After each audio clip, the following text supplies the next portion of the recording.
Alright, here we go. We should be live, and we are getting ready to play in this standard tournament where Obsidian Flames is going to be legal, so that'll be interesting. We're not actually playing any Obsidian Flames cards in our deck, so it's solely going to be about trying to counter either the Charizard EX decks or the decks that are trying to counter the Charizard EX decks. Alright, let's see if we can get logged in here real quick.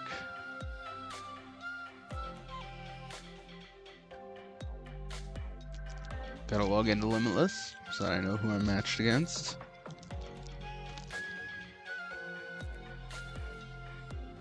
That tends to be important.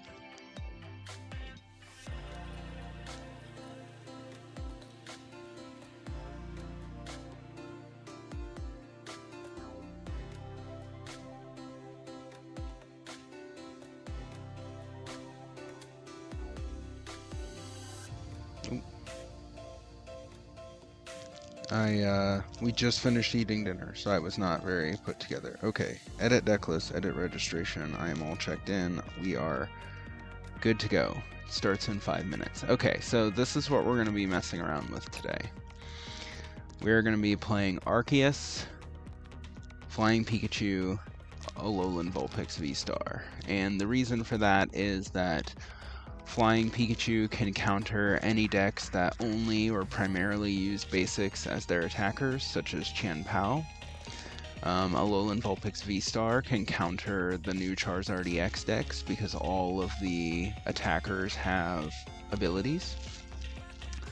I just expect there to be a lot less Mew and Psychic, so the other partner that goes really well with Arceus in here is Umbreon VMAX. The cool thing about Umbreon VMAX is its ability gives you an additional gust, and also it hits Gardevoir EX and of course Mew VMAX for weakness.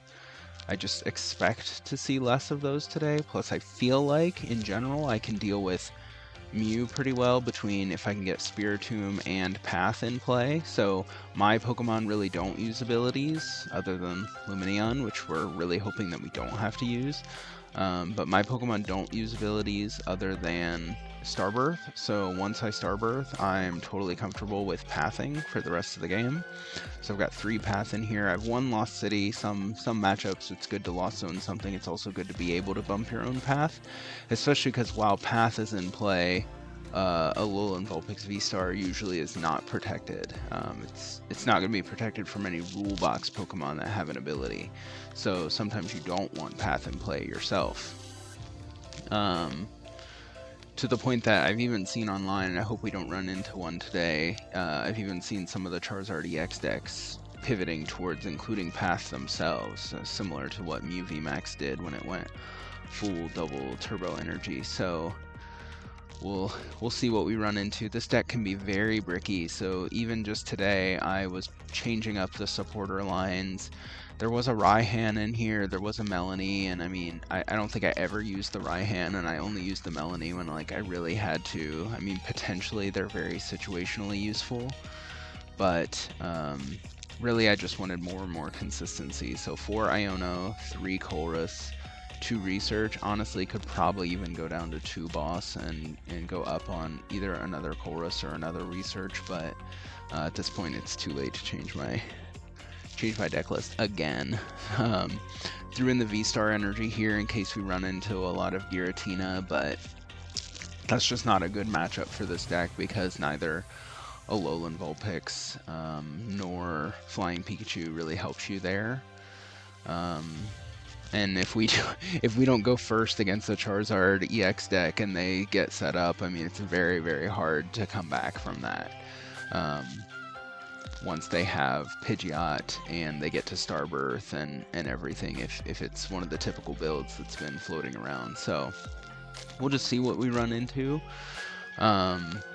But the cool thing about this deck is you can either solely rely on Arceus V-Star as your attacker. It obviously isn't hitting for big damage, but it's solid and it energy accelerates. And just depending on the matchup, you can ideally choose to use Pikachu or Vulpix or neither. There are some matchups where both are useful. Starting Pikachu isn't terrible because at least it has free retreat. But ideally, you really don't want to get any additional V into play that you're not planning on attacking with, because they just become extra targets.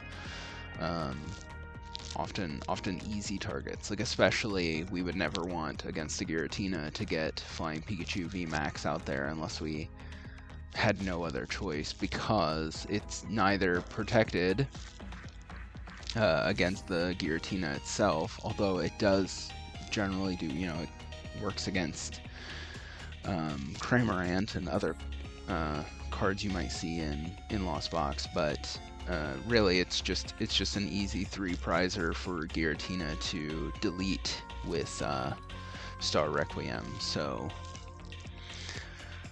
we're gonna see how this deck treats us today. Tournament is about to start. Let's hop on over to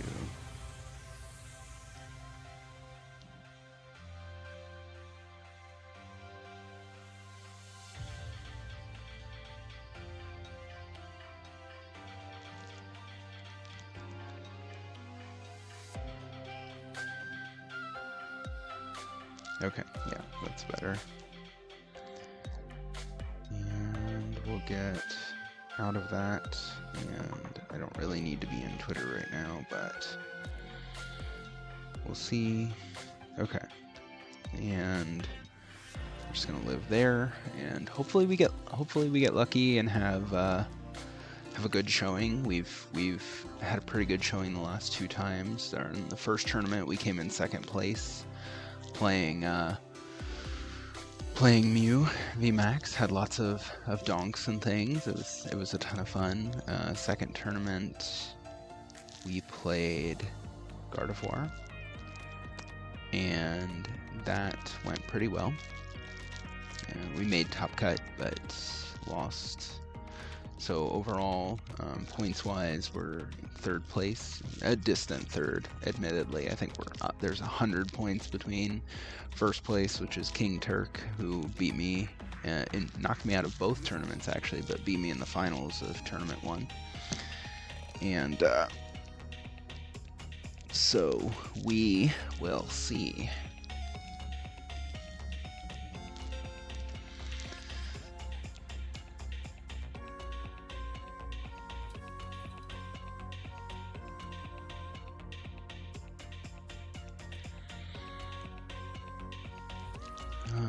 Okay, well, let's at least play against the terrible computer for a moment, just practice our opening hands.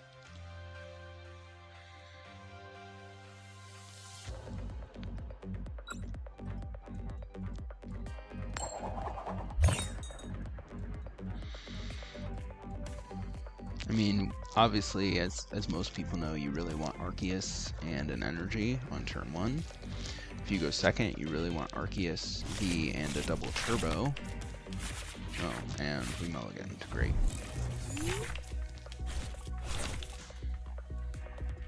Twice. Oh boy. And did not start. Okay, do that. This is metal, so Alolan Vulpix V is weak against metal, so I definitely don't want to put that out if I don't have to. I am going 2nd. I have a Nestful, so I can get to Arceus V, and I have a double turbo energy, so I can set that up. That's something I'm going to think about. I don't know exactly. This is Dialga, so of course the computer's terrible. There are honestly some decks where I would rather path myself and cut off my own access to Starbirth, because it's going to be so disruptive to the opponent's deck, and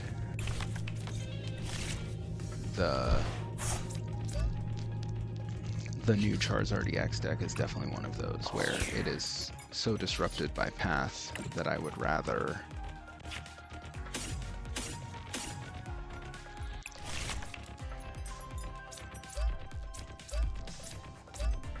I would rather path myself and disrupt their, and hopefully disrupt their entire setup than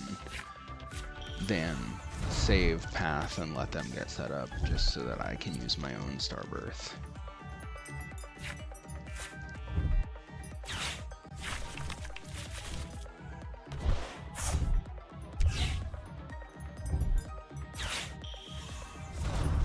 And this is tough, obviously, not having any supporters down here, and not having a way to get to Arceus V-Star either, so we'll see what we draw. I really don't want to research away all of this, but okay, Colrus. I would take that. I definitely want that. I'll take that and that.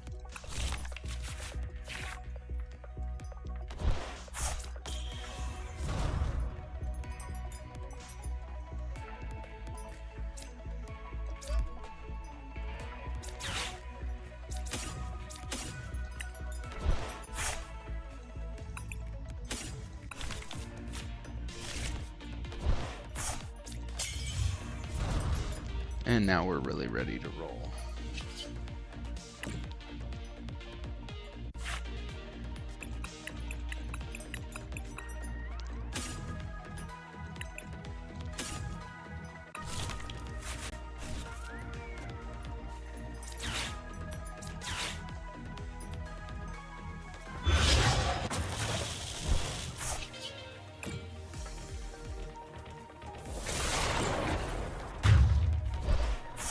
And now I'm protected against the Zamazenta.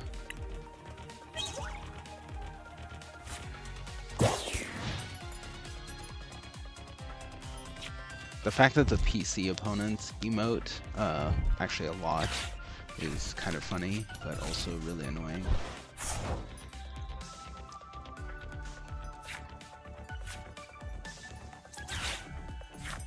Oh.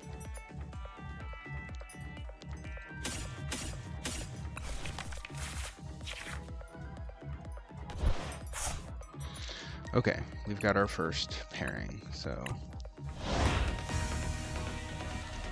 let's hop in there. Squid Boy.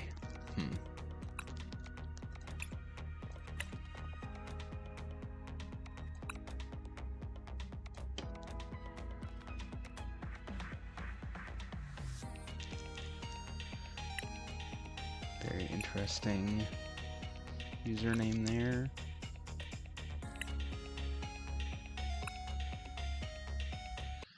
Probably still have to quit and join back in like we've had to for a while every time we try to make a new friend. Let me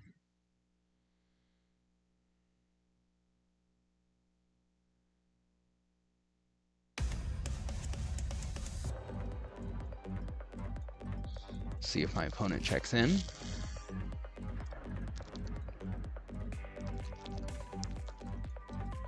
If not, I'll get an early bathroom break, so there's that. And I won't go winless, so there's also that.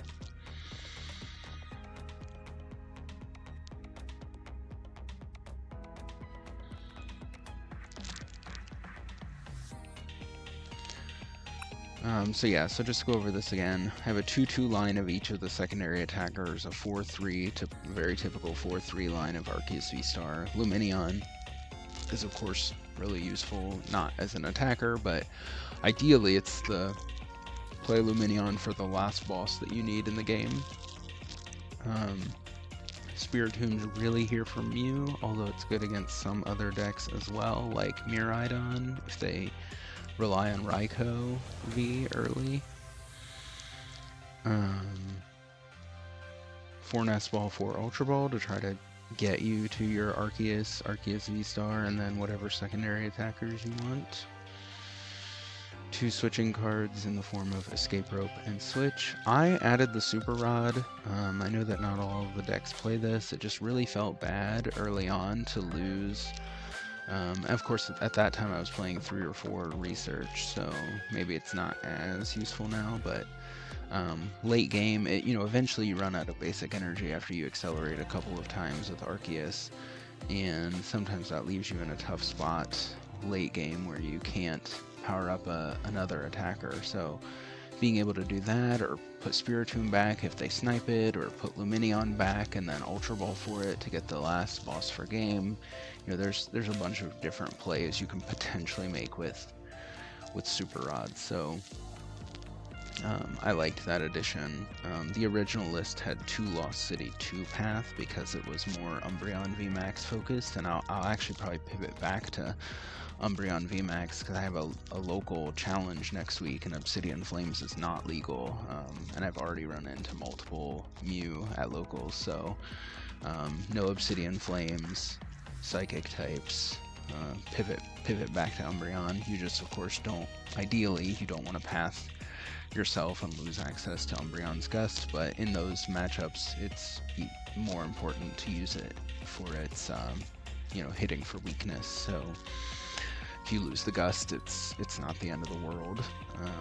But I'm really, because Obsidian Flames is legal in this tournament, I really want to have the option to path them early, ideally turn 1, if necessary. Adventurer's Discovery is really neat card. Turn 1, if you have your starting Arceus and your double turbo energy, you can use it to get whatever secondary attackers into play that you want, or you can get, Arceus V, Arceus V, Arceus V Star, or something like that. Obviously, you don't want to, in this day and age, with Iono everywhere and Judge, you don't want to use a supporter fully to draw cards for the next turn, but you could draw 1 so that if they don't disrupt you, you have it, and if they do disrupt you, there's only 1 going to the bottom, and hopefully you draw into the one of the other 2, or an Ultra Ball. That would obviously be a matchup where you don't want, usually in this deck you want like 3, at least in my limited experience, you want like 3 attackers. So whether that's 3 Arceus, or Arceus 2 Vulpix, Arceus 2 Flying Pikachu.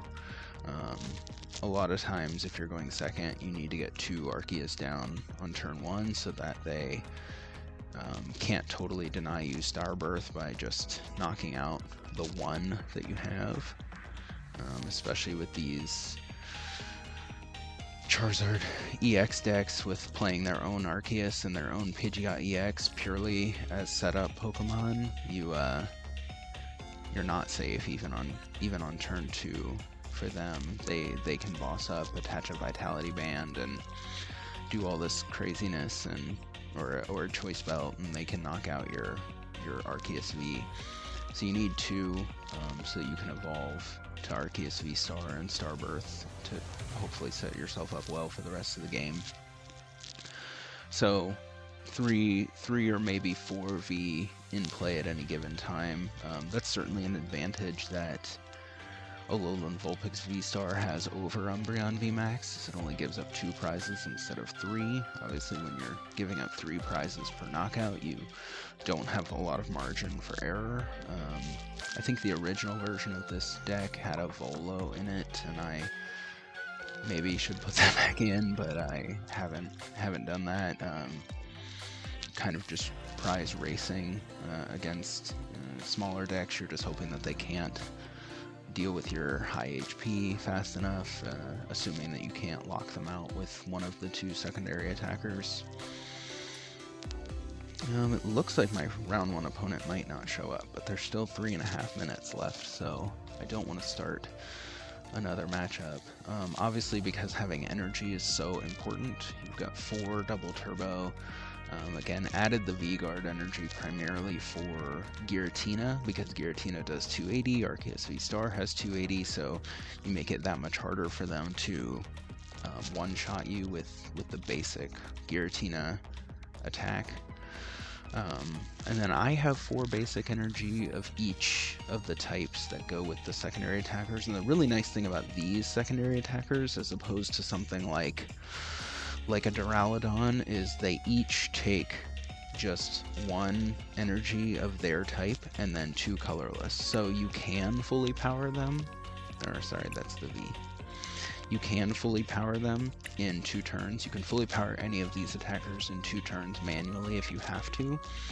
And then as you're attaching energy with Trinity Charge or Trinity Nova, you have the option just to make sure that you get the specific type of basic energy onto them, because as long as you can find a double turbo, then you can attack with any of them. And since both Alolan Vulpix V-Star and Flying Pikachu are about being walls, you're not necessarily as worried about dealing max damage all the time. Honestly, the ones that you want to get all basic energy on is your secondary Arceus attackers if you have to go like pure Arceus, because there's no advantage to playing Vulpix, which only has 240 HP, or the Pikachu, which gives up 310 HP. There's no advantage there. Then just putting pure basic energy onto your other Arceus is nice, because then they obviously hit for 200, and if it's a V that you're going against and you can put on your choice belt, then you hit for 230. So you know, I've got 8 basic energy in there, 4 double turbo and 1 V-Guard for a total of 13 energy cards. Again, try to maximize the chances of having Arceus V and an energy attachment on turn 1. The choice belt obviously really helps you do some math where you can hit, you could potentially hit for 210 on your first attack with an Arceus V-Star, even with a double turbo attached, or you can hit for 230 later on with an Arceus V-Star with all basic energy and a choice belt going into a V. You can hit for 230, so that's really nice. And then I just really tried to maximize consistency by having a strong draw supporter line here. The Chorus is... I don't know if Chorus is better than Boss, or better than Research. It obviously is very situational, but being able to like keep something like a Boss or an Iono in your hand until it might be better on the next turn, but also get the chance to try to find... Oh wow, he checked in with almost no time left. Glad you could make it, except that I lose out on my potty break. Alright, let's go back here.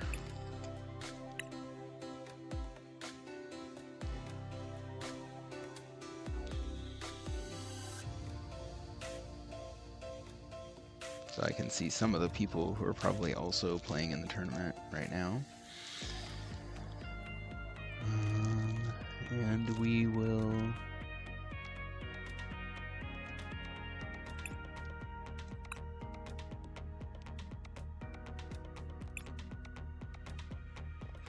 We're running out of time on this round timer, so we'll see what happens. I think he literally had 30 seconds left to check in, which is fine. You know, hopefully we have a good game. I'm gonna try to focus on having fun. Of course, I would like to win. Winning is always more fun than not winning. I think everybody agrees with that. Okay, let's see here. All right, there we go. Okay.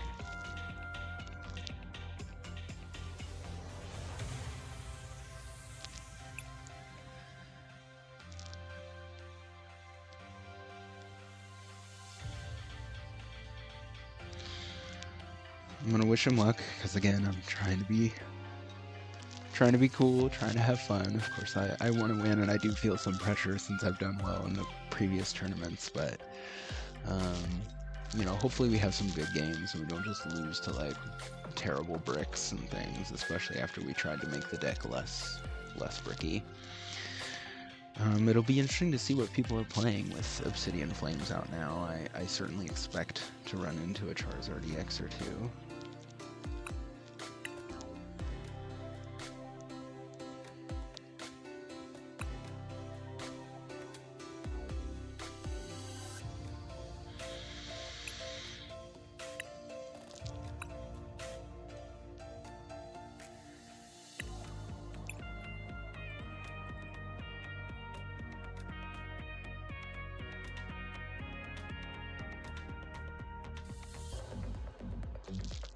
Alright, here we go. I see Gardevoir coin, kind of a grassy looking deck box. See if that gives us any clues. Okay, we get to go first, that's what we want. Hopefully we start with an Arceus and we don't get donked. We mulliganed, great, fantastic.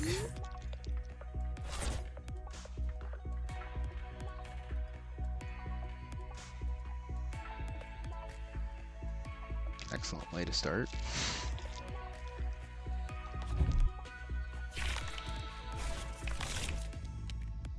Two mulligans, fantastic. And started just our Alolan SV, great.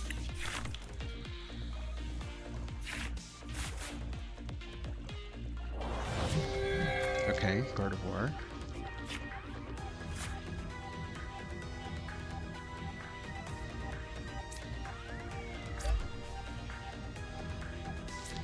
So Gardevoir actually does struggle a bit against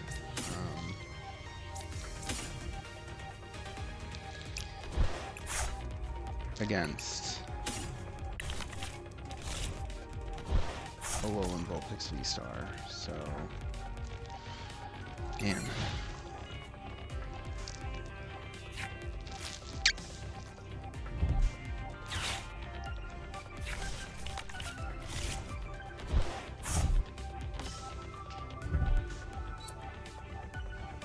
Yep, so he's gonna retreat into the Mew. Oh, that was very interesting. I definitely did not expect that. Okay, well,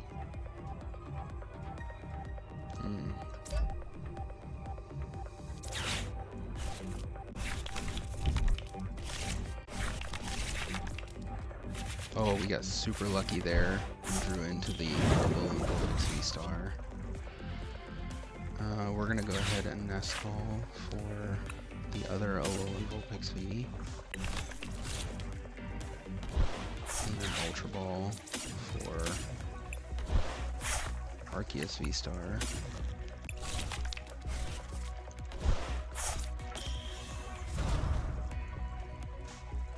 And we're going to Starbirth.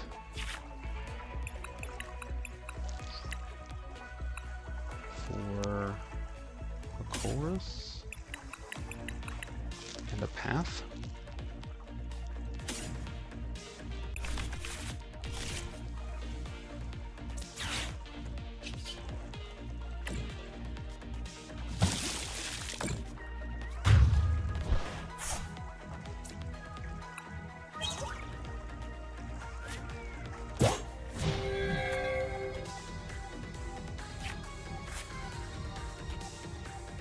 He says he misclicked on that first one. That makes way more sense because I have no idea why you would attack with Teleportation Burst.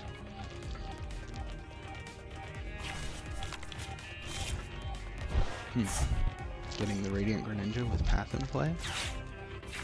Interesting.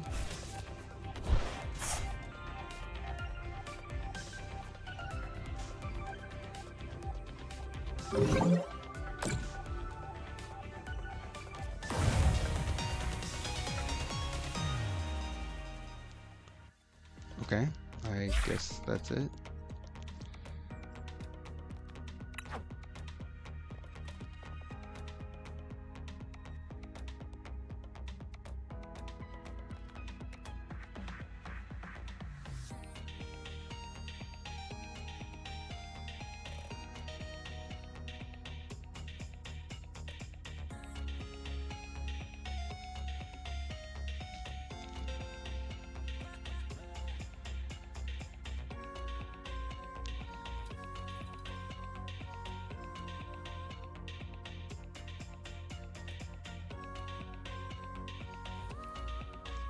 Okay, so we're gonna play again for fun, but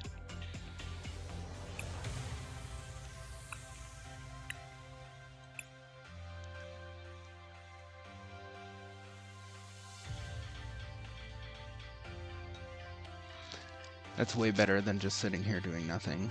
Plus it lets me practice. We've all misclicked, especially in PTCGO.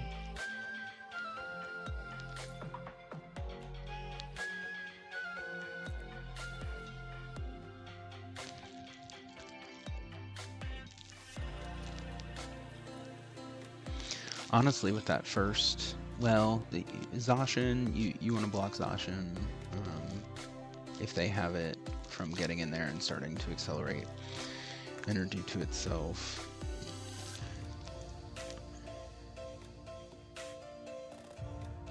So that's why I went ahead and went for the path that early, especially because I didn't have any, at that point I didn't have any more abilities, so you might as well just completely prevent your opponent from playing Luminion or anything else. I mean, Luminion would have been the only other thing. I think I had already discarded it, so I would have had to get it back with Super Rod first. Let's see. He said he wanted to play.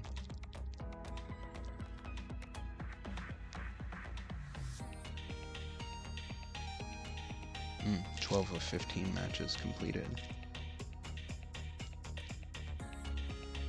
Oh wow, that means there's 29 players. Cool. Well, we're not gonna go winless, so that's nice. Almost won with the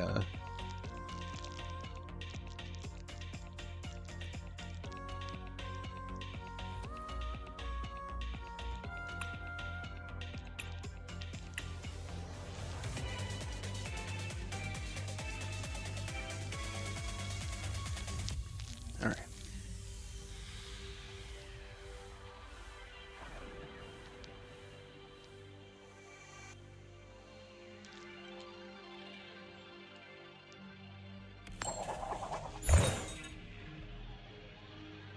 We obviously started quite late, about 10 minutes behind everybody else. Nice thing about these online tournaments is they tend to move pretty quickly, depending on how many people are playing. Ugh, mulliganed again? Man, I need to get that out of my system. 3 mulligans? Jeezy Pete's. I only took 1 basic out of here. Alright, now at least he's playing Gardevoir, so it's not very likely that I'm gonna get donked. He does have the Zacian there. He's going first, so he's gonna get to use Roar of the Sword.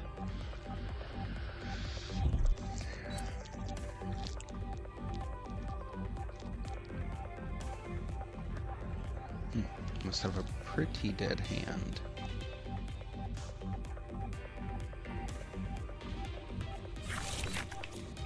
Pikachu doesn't do anything for us, so we'll see what we draw. Ideally an Arceus V. Oh man, well, we're gonna put down an Arceus V.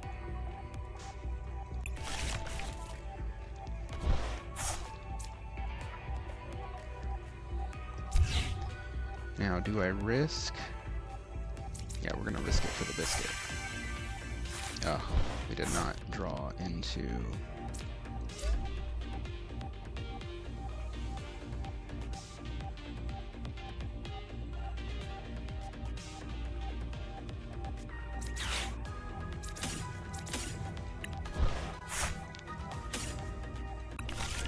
Oh, no, I misclicked. Oops, wow. Winning. So much winning.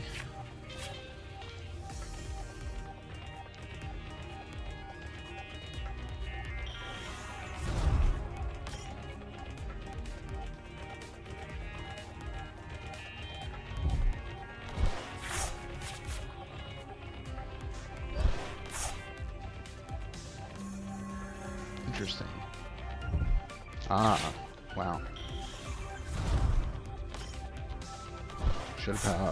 Should have put out the path.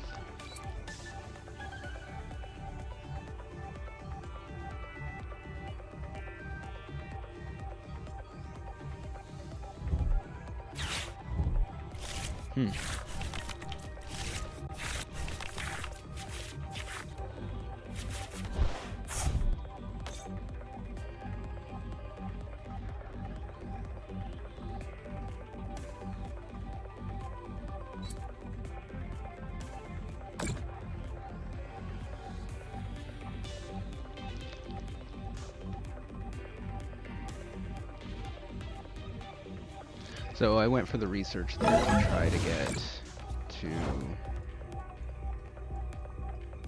a double turbo. Now here's the question.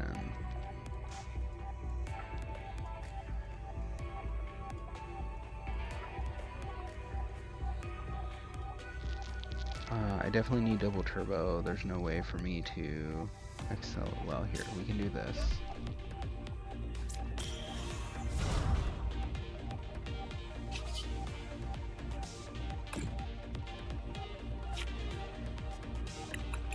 I probably should have chorused first to see what I would get.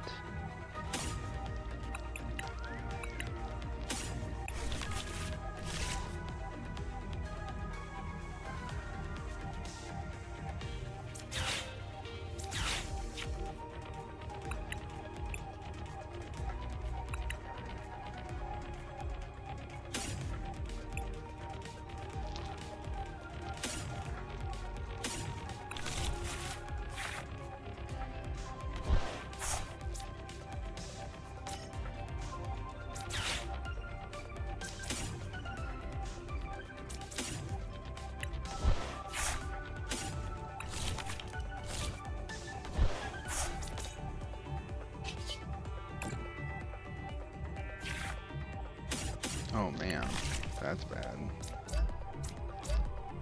Oh right, because I researched away 3 lightning energy on turn 1.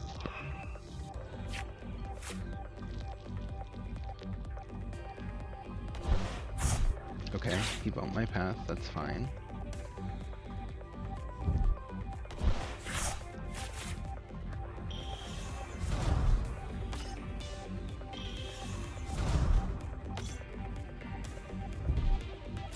Still have 1 match that's not completed yet.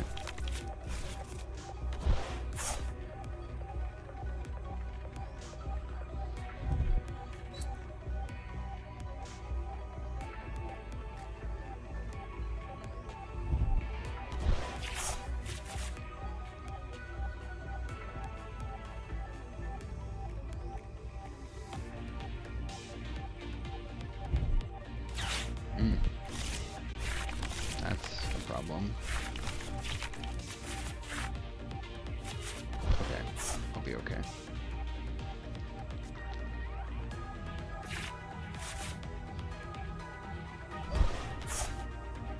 Interesting.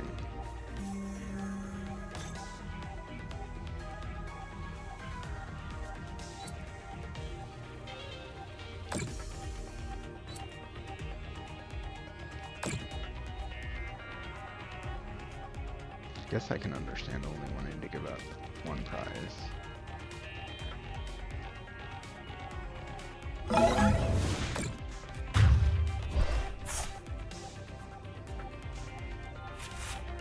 Alright, let's see how he deals with this.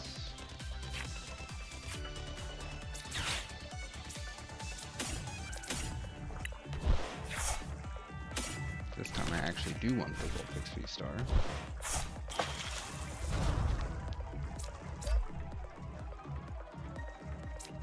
Do I even want this next ball? I think I just want to fail it.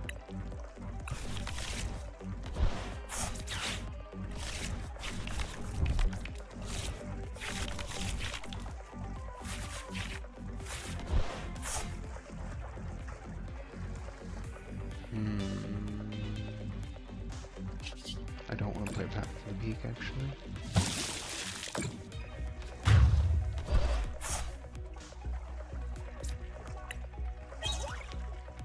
Okay, that's good. Of course, I already had it.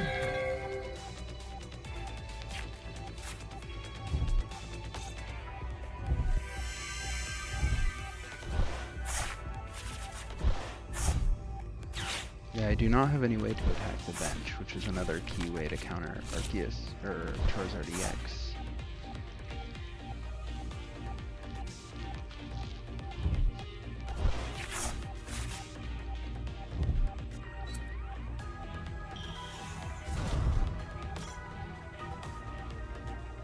Oh, 15 out of 15 matches complete.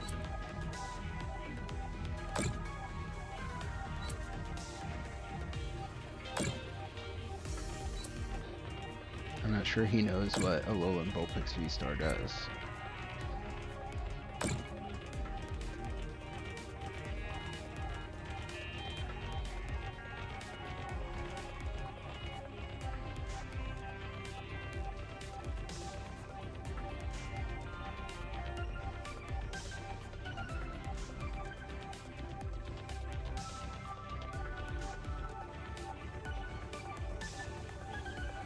But this is why it's here. He clicked on it and it says 0 damage, and he's trying to figure out why. And now trying to figure out what. What? Oh, because of Spiritomb. Oh, I'm dumb. Well, never mind. I was never gonna block him anyway. Oops.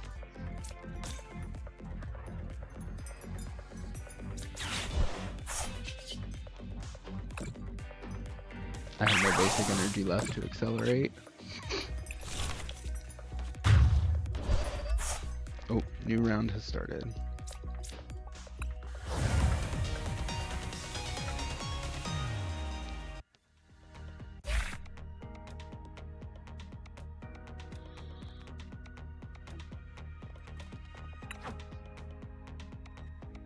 All right.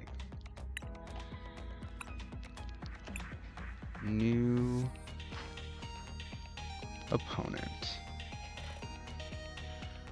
Well, I'm not winless, honey.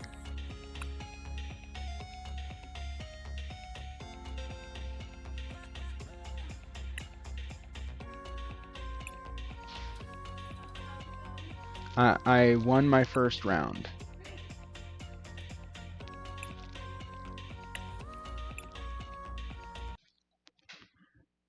My opponent almost didn't check in time, and then checked in with like 30 seconds left, and then unfortunately misclicked on turn 1. Misclicked on turn 1, meant to retreat and attacked instead. It is very easy.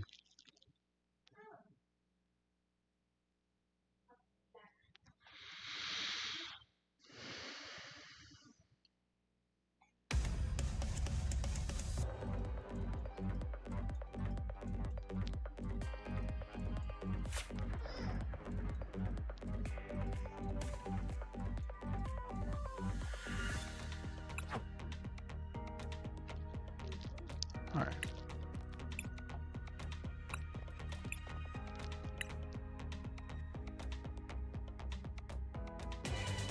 Oh, here we go.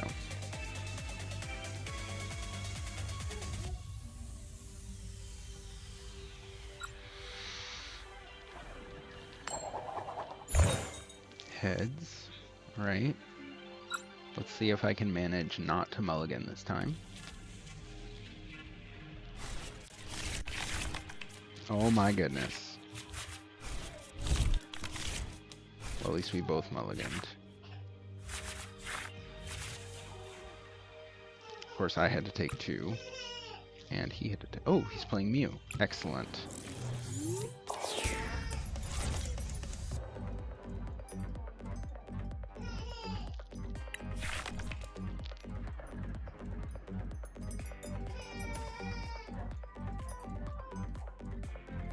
So, Alolan Vulpix V does not help me in this matchup at all. Ideally, I want to get Path and Spiritomb down turn 1.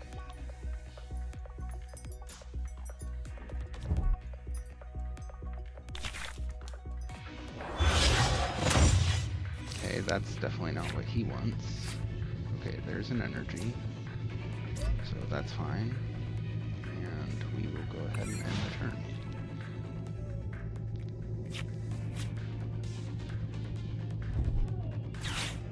Started Battle VIP Pass, that's pretty good.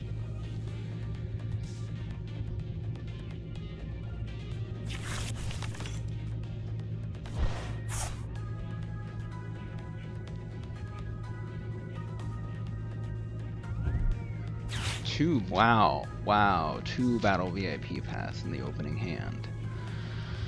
Okay.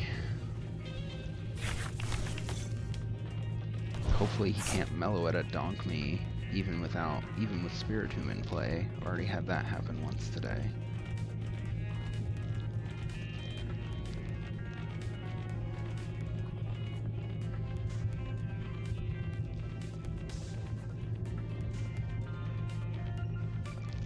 Drawing Arceus V-Star, drawing Ultra Ball, drawing Adventurer's Discovery would all be great here for me.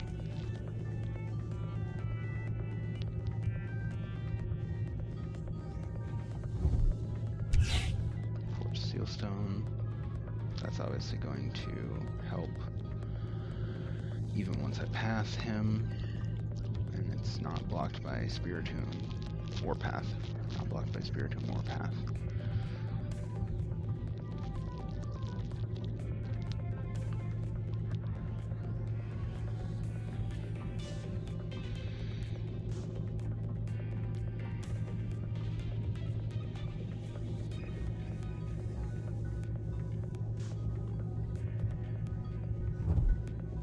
Cram, okay. Good. Good. Always makes your heart skip a beat when your opponent plays Cram.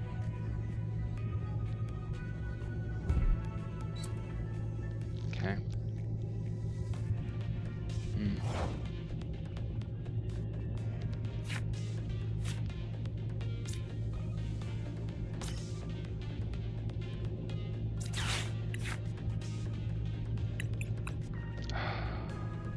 Okay, what's better than nothing?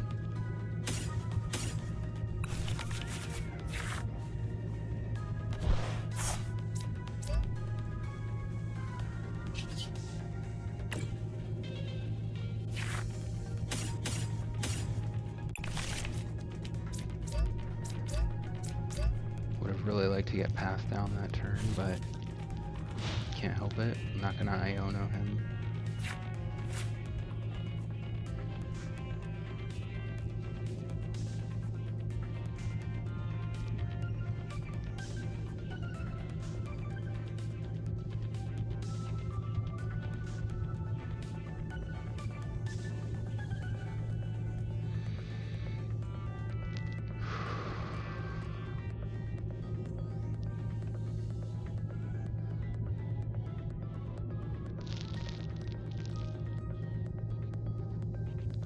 Okay.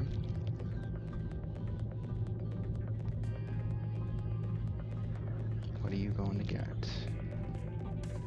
I would guess Mew V Max if you have a way to switch. Maybe just a research or something to draw cards. Escape Rope. Okay. I'm not gonna let you take out my Spiritomb.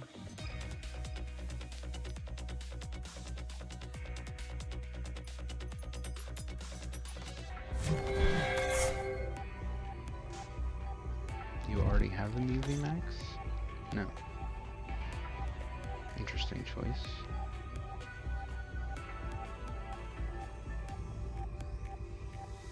I guess, yeah, he can retreat to whoever he wants. Okay. Right. That's not what I need. Pull this again.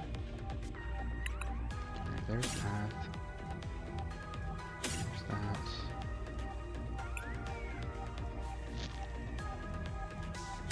Don't need any of these.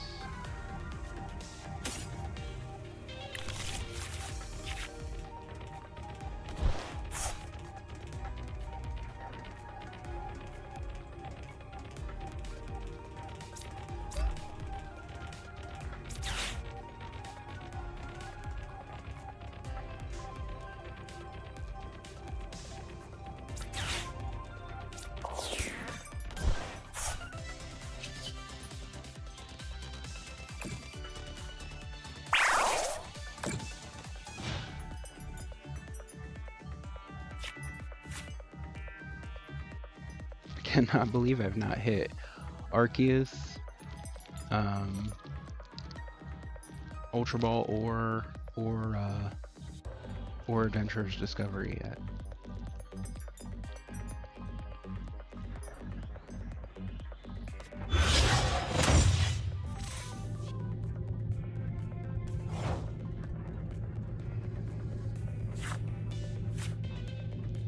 Okay, I guess we will pull this again.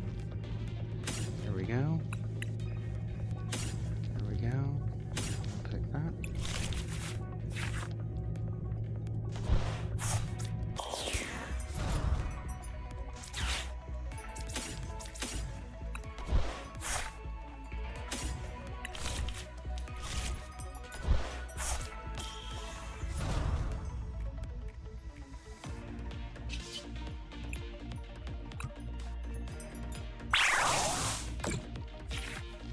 Two prizes with one basic energy left in the deck,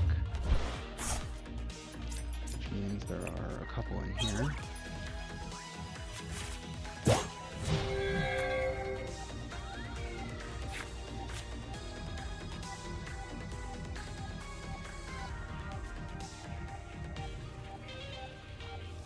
If we can boss knock out the other Genesect, we really take away a lot of Mew's power to attack. Of course, the Meloetta is also dangerous. We take away draw power and attack power, so it's probably the next best move. Save the double turbos in case I need to retreat something. Interesting. Is he gonna use Energy Mix? He is.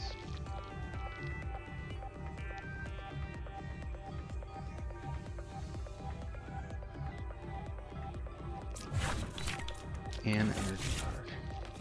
Okay. Alright, we're just gonna be patient. Alright, lost this.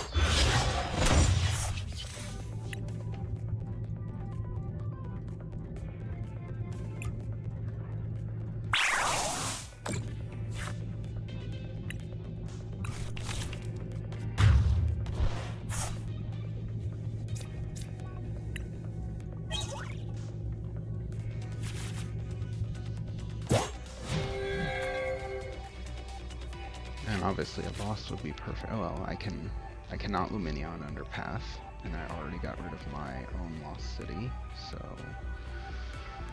we'll see. Okay.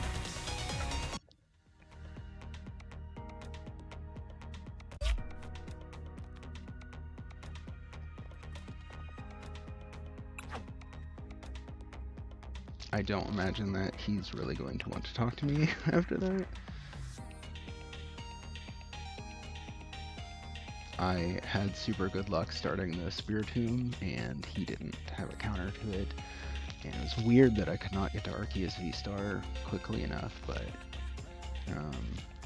the Path plus Spiritomb combo is incredibly difficult for Mew to overcome, so... Alright, so I'm gonna take just a moment and go to the bathroom finally.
Alright, we're back. It's a wee bit chilly. This is the first time we've streamed in the new house. and I don't know that we'll do our normal tabletop streams for probably a couple more weeks because I need to have a big project that I'm working on for work. But you know, this was something that was a few months in the making, so I wanted to go ahead and do that. Alright, so still 10 matches left to go, which means we can play casual. And just get more practice.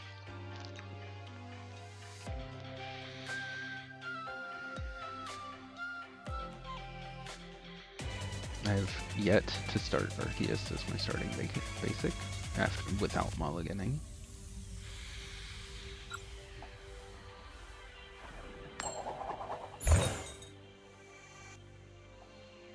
I do keep winning the coin toss though.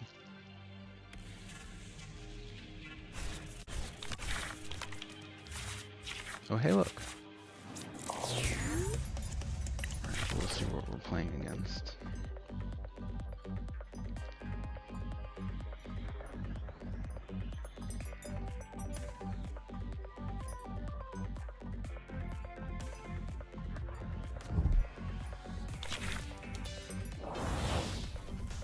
Oh, I have no idea what this is.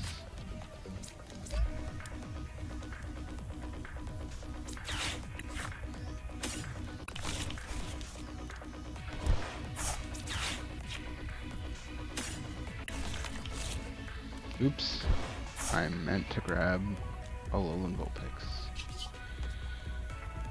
Well.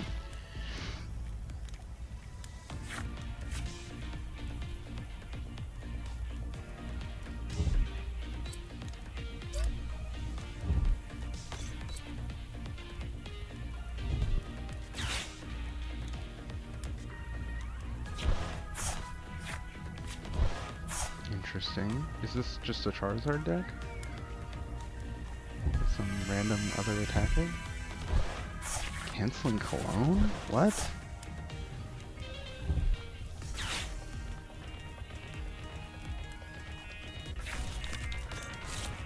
It's some kind of Charizard deck.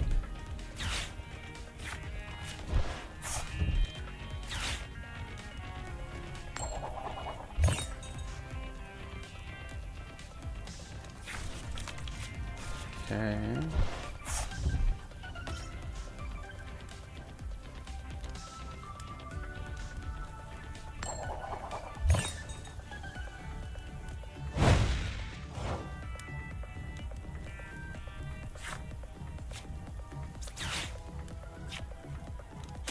Okay, that's good. That's good and that's good, I guess, of these options.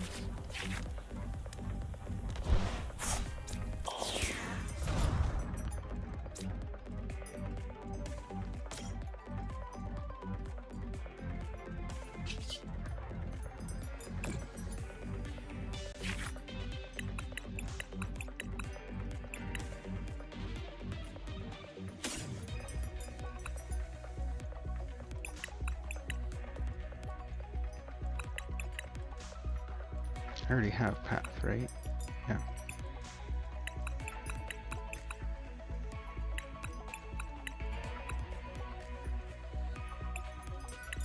And I just had to get rid of my Super Rod, so I don't want any more energy.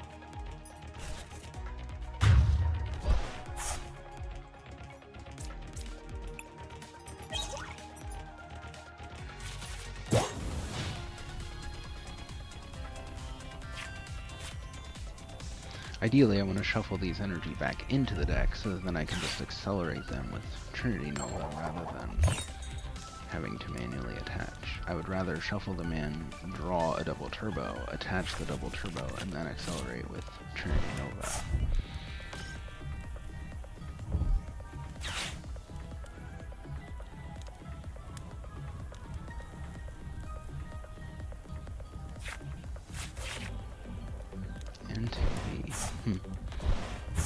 Ah, there he managed to bump my path. He's gonna Ultra Ball for the Charizard. He's already got Rare Candy, I believe. Oh, no. Don't tell me he already has Rare Candy Charizard in his hand. No, okay, good.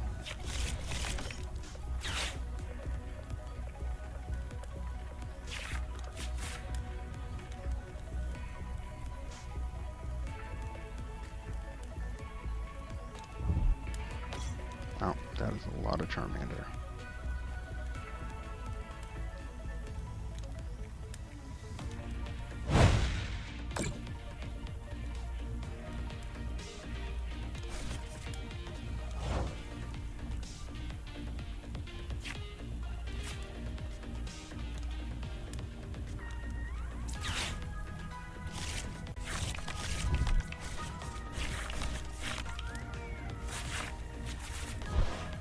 Wow, that was profoundly unhelpful.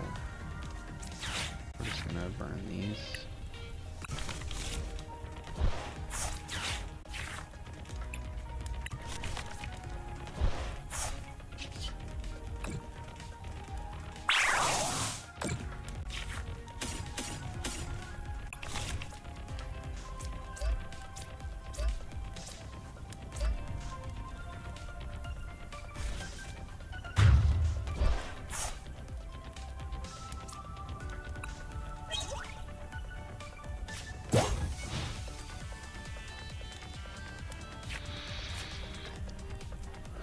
Obviously, Iona's not the best supporter to be stuck with at this point, since I'm way ahead on prizes, but...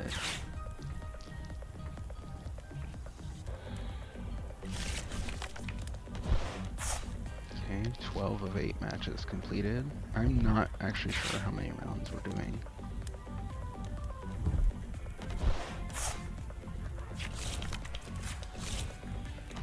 We have 29 players, so 5 Swiss rounds and top 8.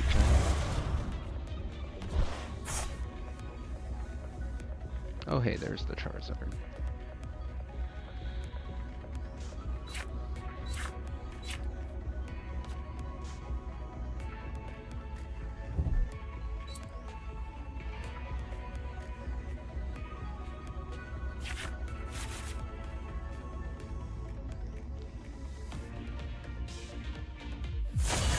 Oof, look at that, that 10 damage made all the difference. If I knew for sure that I was going to get to a low level SV star on the next turn, I would. Oh, look at that.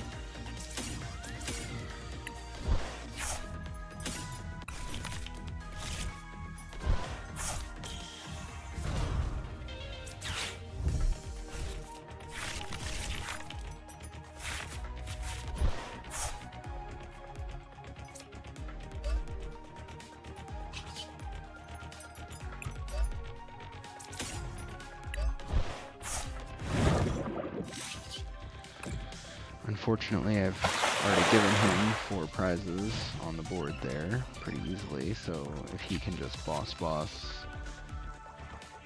I'm in trouble. That's because one of those Arceus V was supposed to be in a low and Vulpix V, and I screwed up.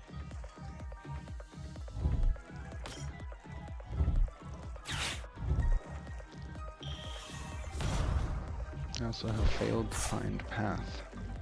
Oh.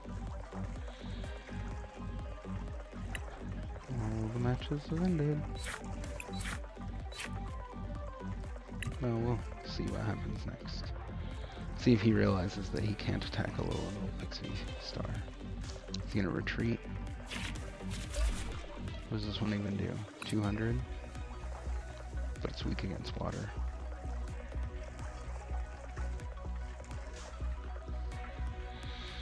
Next round's gonna start soon. Interesting. What's he going for? Another blue barrel, just to make sure that somehow I can't. The ball's knock it out and strain him. Oh, opponent conceded. Well, that was nice. Look at that. We got a win before the next round started.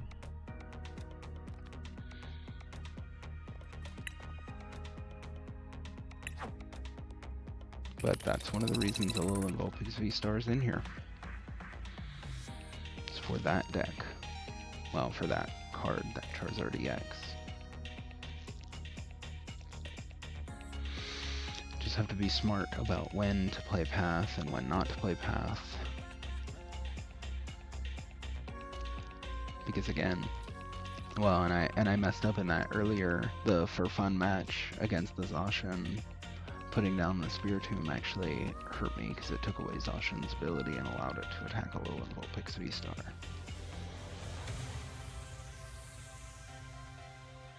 When it normally would not be able to.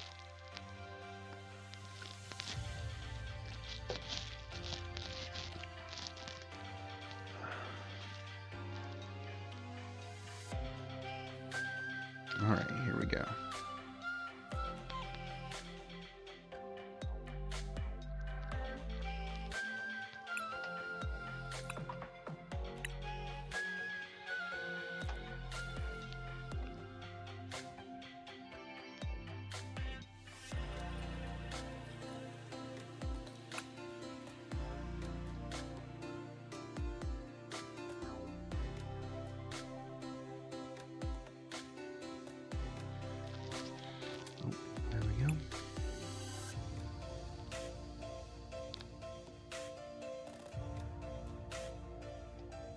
And he's probably restarting. So.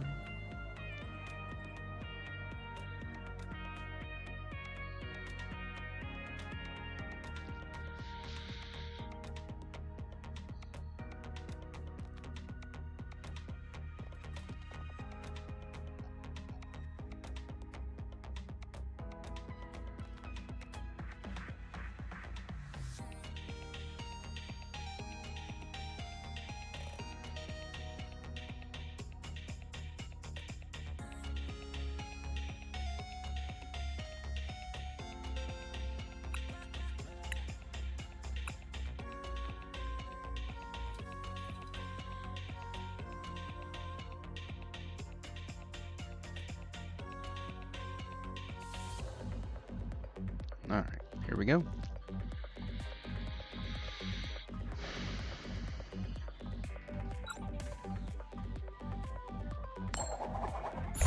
Man, we've had good luck with this. Good luck with coin flips, bad luck with mulligans.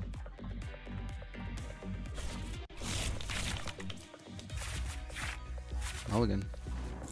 I don't know what HF means. Good luck HF. I don't know what that means. I'm sure that's showing my age or something.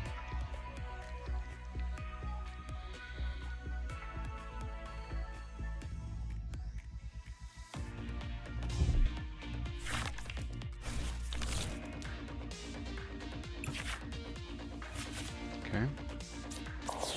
Something seems to get donked.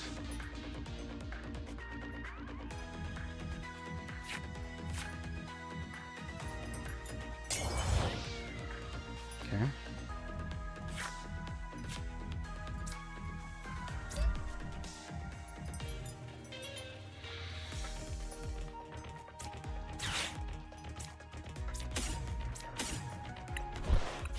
You shouldn't be able to donk me.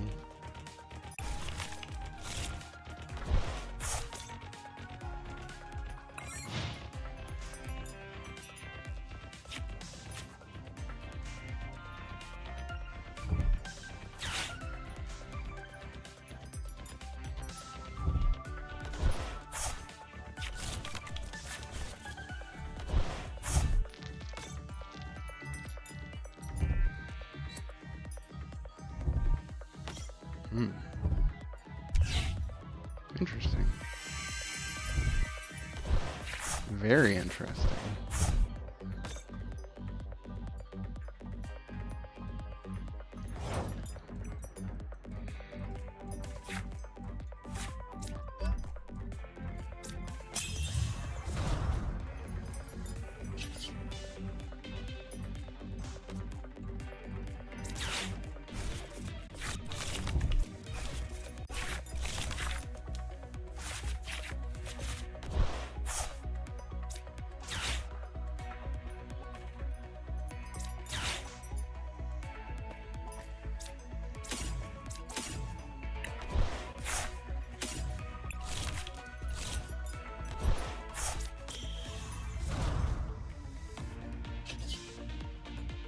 Oh, oops.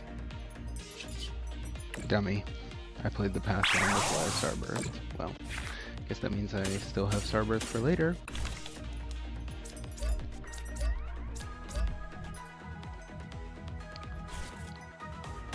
That was a big mistake on my part.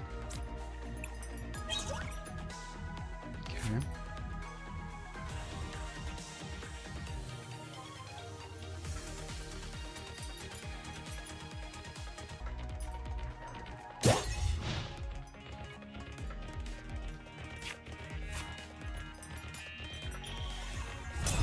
Okay. Okay.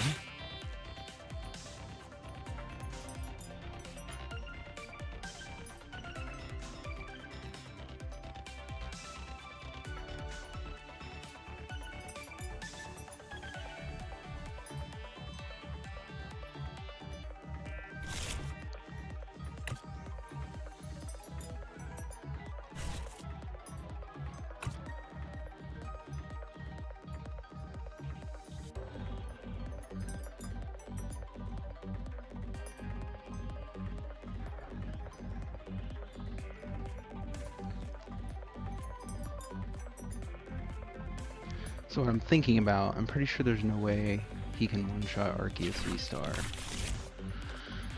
So what I'm thinking about is Starbirthing for Alolan Vulpix, V, and a Super Rod. So I can put those energy back.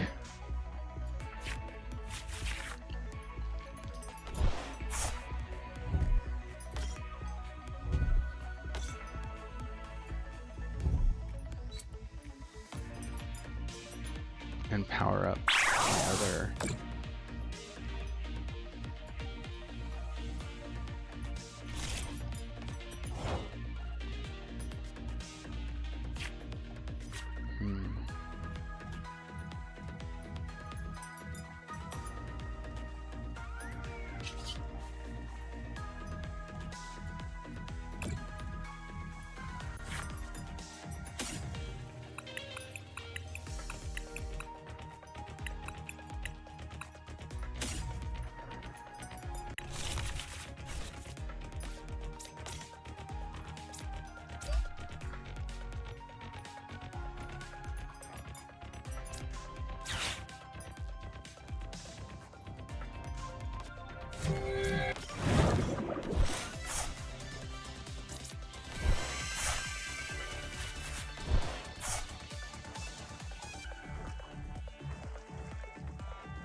So in theory, if he can boss knockout like this,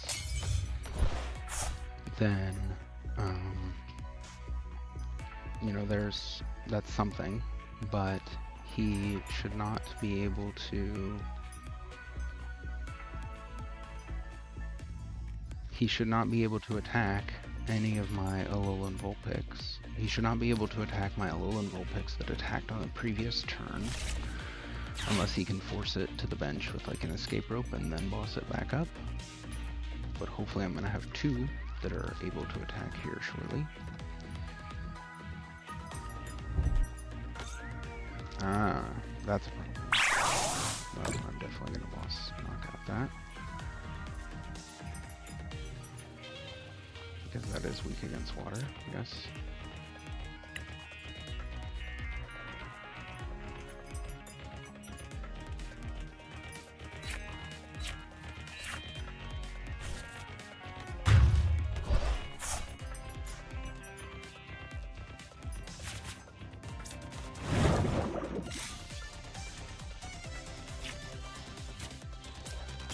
We're not going to put down anything.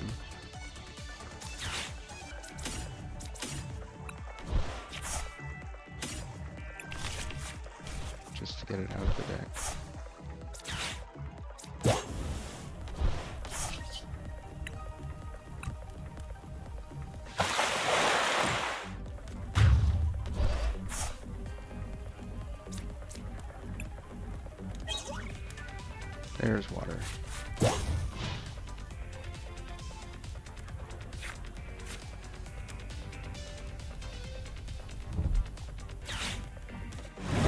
Okay.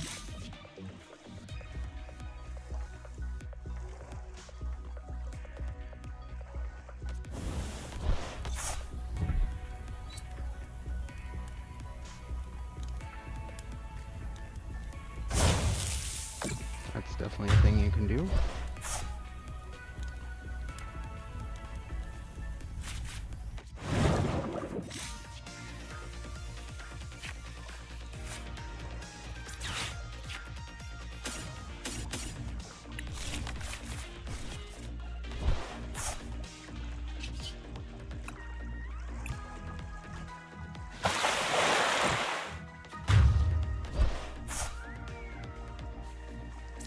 Oh, I should have grabbed the mini.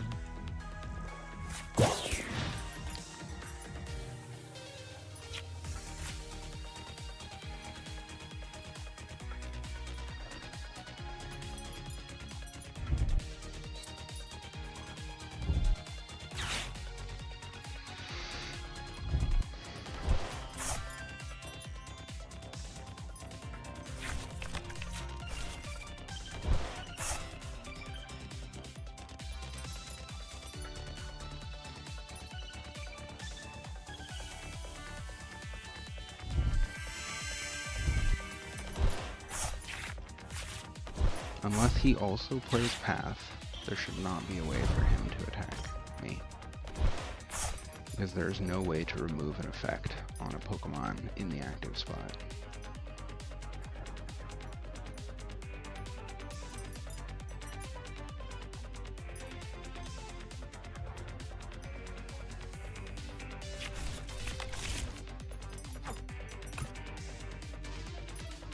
Really need a top deck. Boss, Luminion, or an Ultra Ball.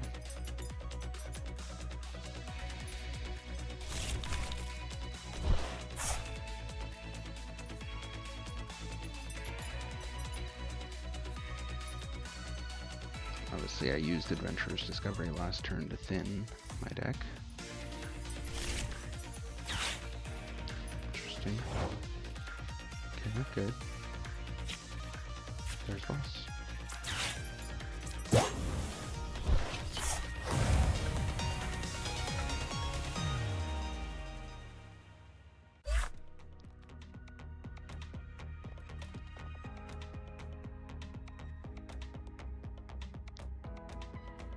I don't think he's going to want to chat with me afterwards anyway. But I will say good game just in case. That one wasn't quite as bad as the Mew one. Well, so far things are going as intended. I'm 3-0, which is nice. Very, very nice.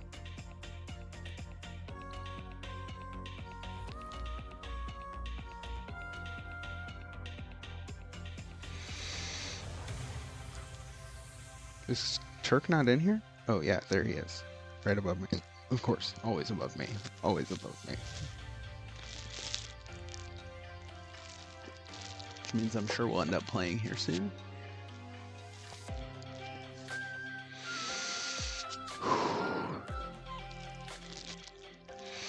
Trying to be patient, be calm. My heart beats fast. I enjoy playing. I enjoy competing. It is all about playing and learning, but man, playing and learning and winning feels a lot better than the opposite. Okay, but only half of the matches are completed, so sure, let's get some more practice in.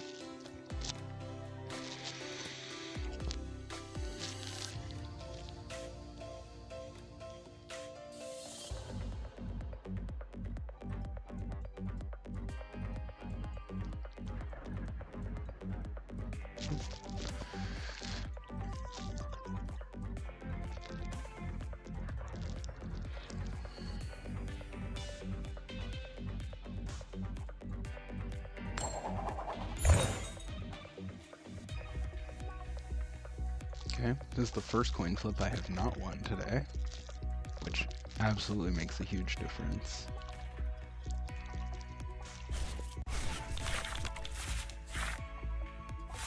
But I'm continuing my streak of mulligans.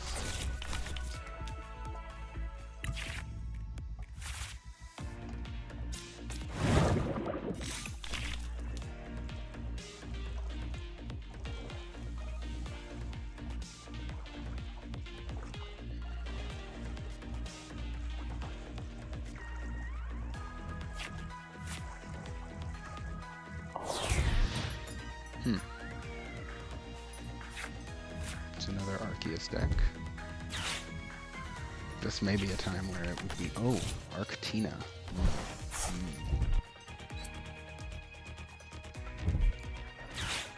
Oh, hey look.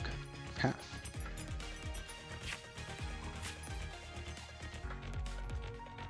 That's interesting.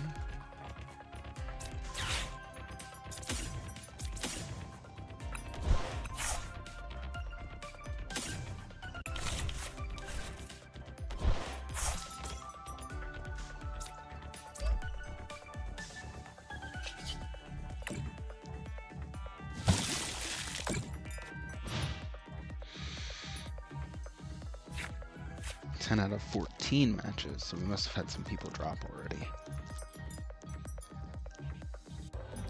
But I guess it would have only taken one because we were at 29.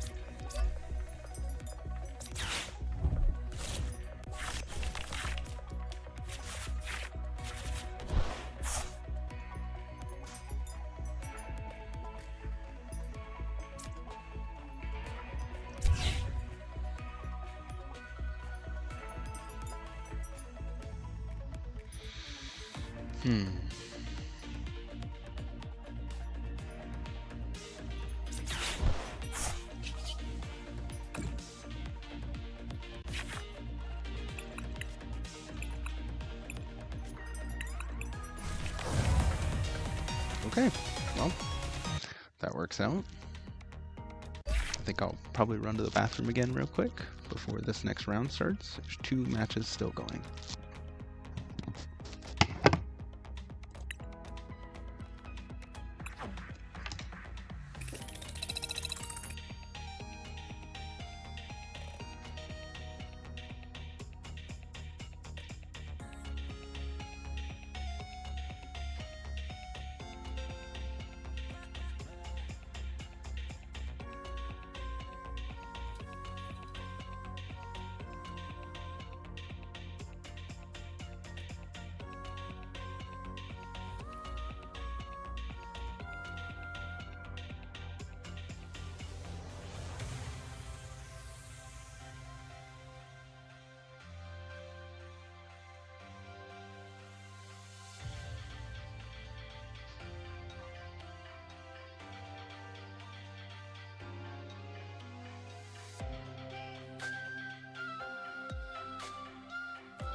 Okay, well obviously 3-0 feels good.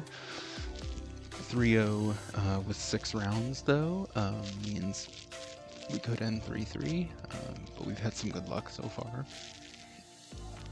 Some good matchups, some good games. I mean, Alolan Vulpix V-Star did exactly what it's supposed to do in that last game. Spiritomb and Path did exactly what they're supposed to do against Mew.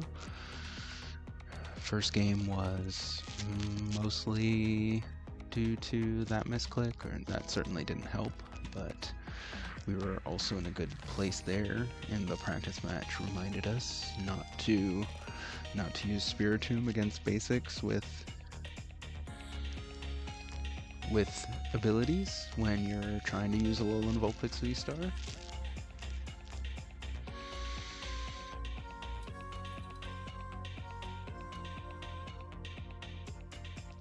It's easy to play the Spiritomb down early and then pretty much forget that it exists.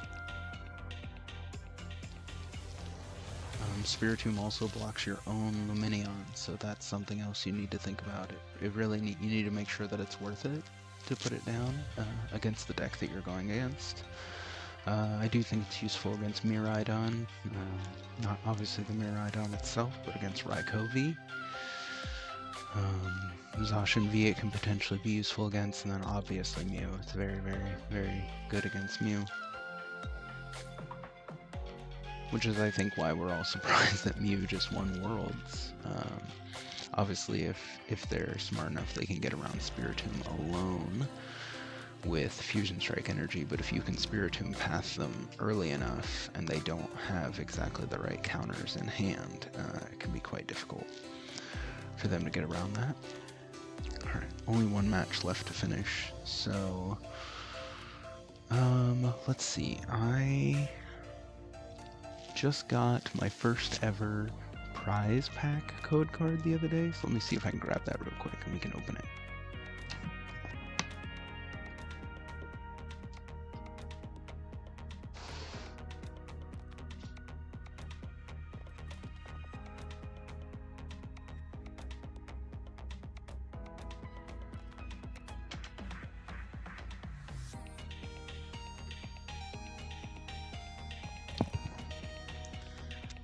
So we just moved to a new town. I'm very fortunate that there is actually a brand new Play Pokemon store, a store that does play Pokemon events there. So let's see if we can do this.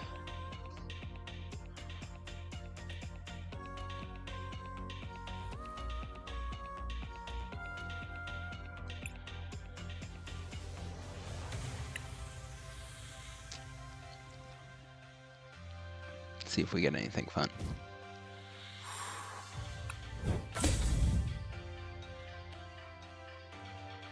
Oh, interesting. They're not stamped in here. So it's basically just like opening another pack of randomness. Huh. Well, the real life cards are stamped, which is pretty cool. And we got like a hollow energy. I got a hollow grass energy out of it, so that was pretty cool. But yeah, hopefully many more of those to come. It was the first time I'd ever opened a Play Pokemon prize pack. So now when we go to that store for locals, we will have them, you know, when they have them in stock. So super excited about that.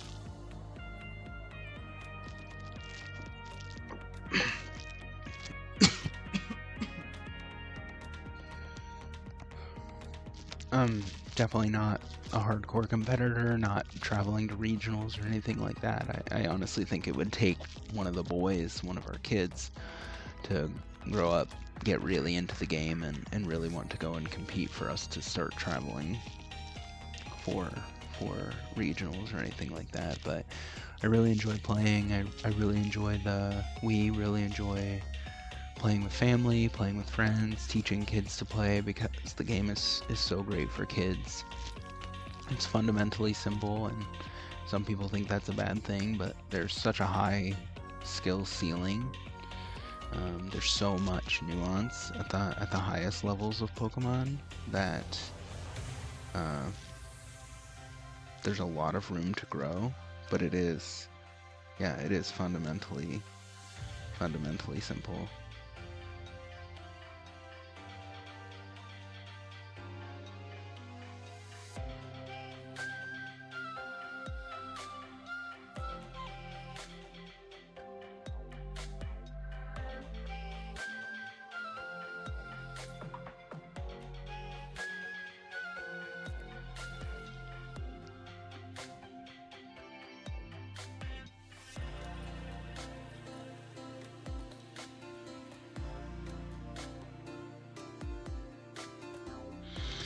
I'm just checking in on the tournament Discord to make sure there's nothing that I need to know. But yeah, I mean the game is fantastic, and you can play it as simply or as at a high a level of complexity as you would like.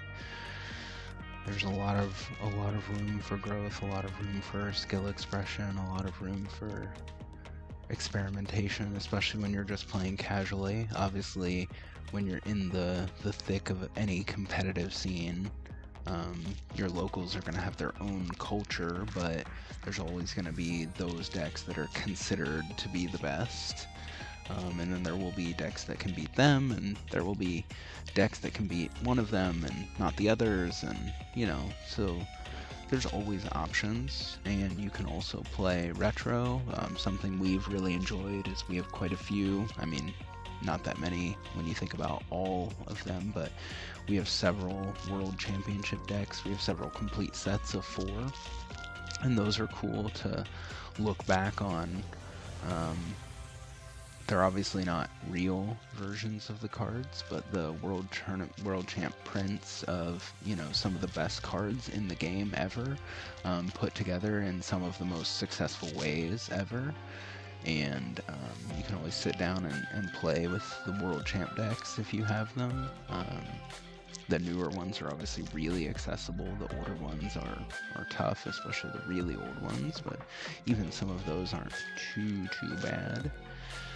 So I think we have all of 2016, 17, 19, 22. So all the full set of 4 World Champ decks from those years, and then we've got a smattering of others. We will get the 2023 World Champ decks as soon as they're available. And still, those are not hard to find. You can find them in stores. So, there's so many great ways to play the Pokemon trading card game. And if you, this last match in this round is taking a very long time to finish. It's coming right down to the wire. And if you go online and you look at the Pokemon TCG Alternative Play Handbook, there's even more ways to play than what you can do like here on PTCG Live. There's raid battles, which are cooperative, so that's something my wife and I have really enjoyed because it's not fun just constantly beating each other all the time.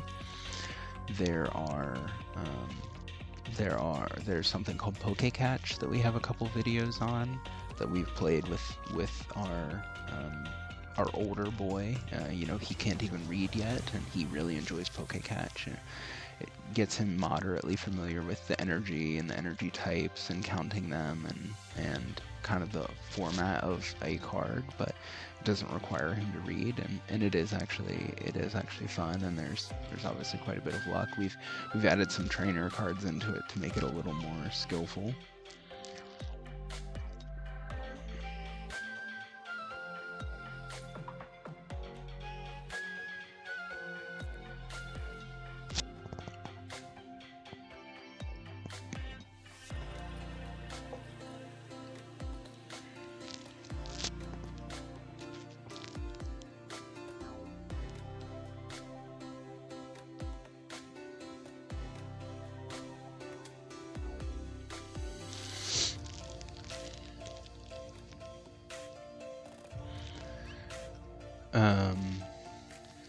But the game, I think in general of the major TCGs, I think it's pretty easy to say that Pokemon is overall the most kid friendly. Certainly more kids are watching and engaging with Pokemon in other ways than probably Magic the Gathering or Yu-Gi-Oh, or maybe even Digimon is not as big as Pokemon. So odds are if you have kids or other kids, they probably already know Pokemon and have some favorite Pokemon, and odds are you can go online to a place like PokemonCardDeck.com. What is it?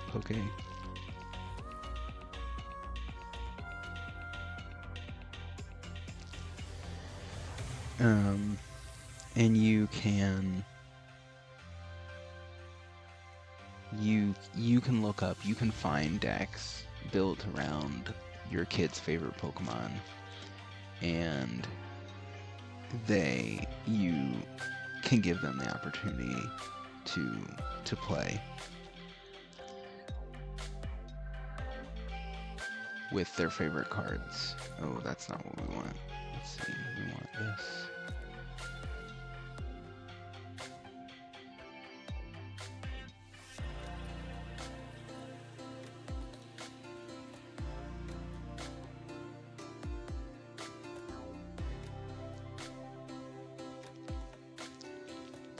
Oh, here we go.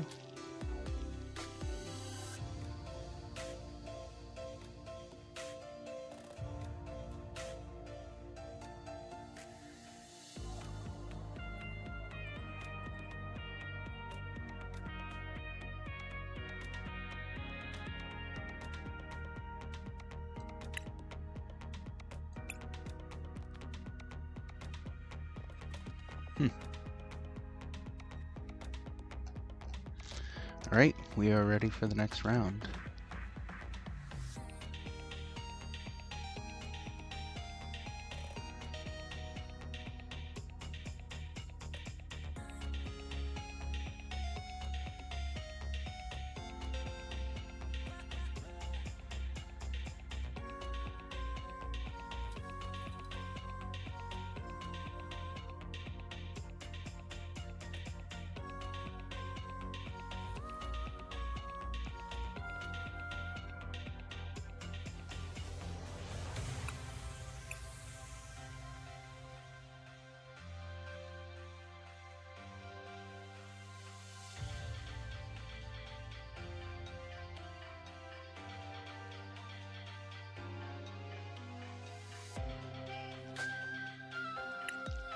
Okay.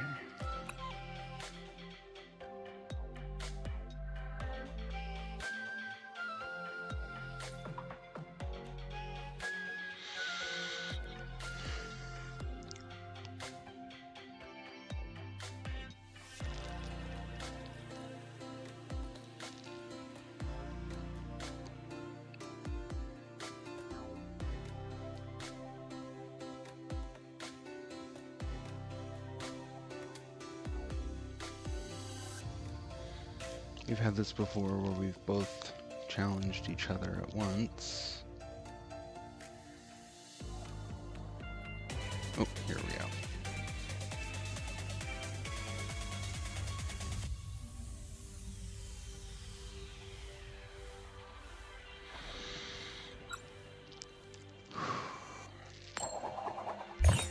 go. Okay. First coin flip loss. Let's see how much of a difference it makes. Especially if we combine it with our mulligan luck today.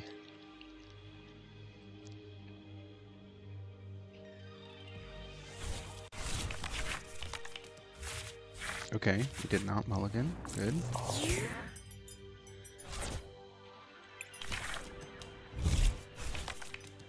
She did. Lugia. Okay. So early path will be very helpful here.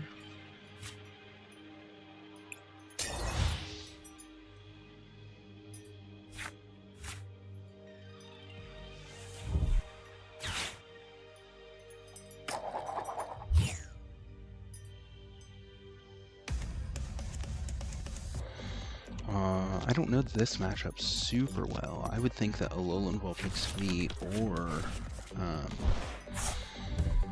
Flying Pikachu V could be useful here. Vulpix and Pikachu could both work well here.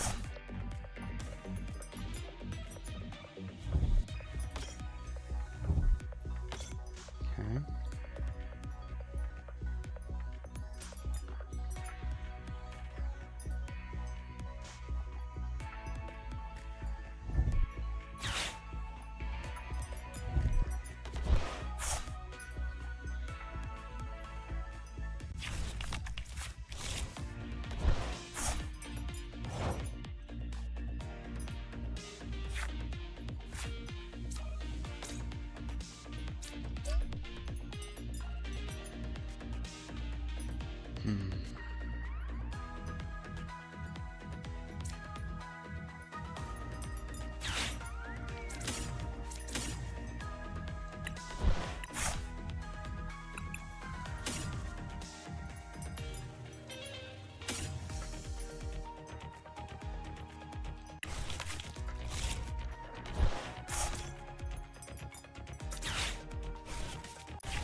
Okay.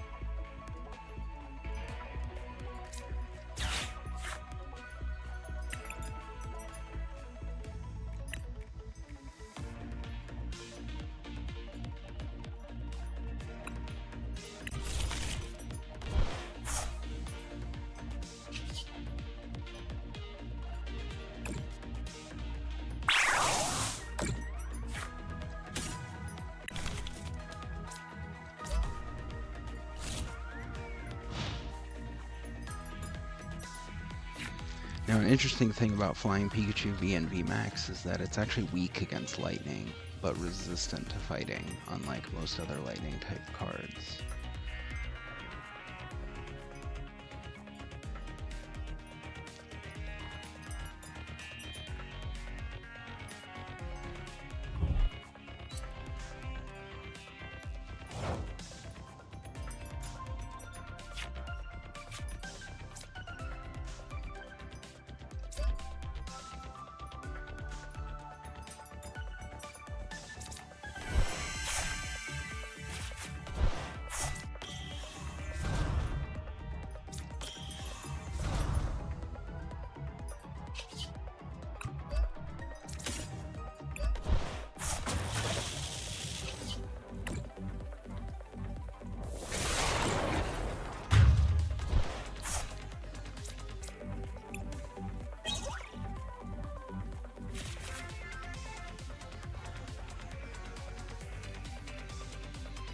I need to start writing down my matchups, so I'm not going to remember. Gardevoir, Mew, Charizard EX. Wait, did I actually play a Charizard EX? Or was that one of the casual games?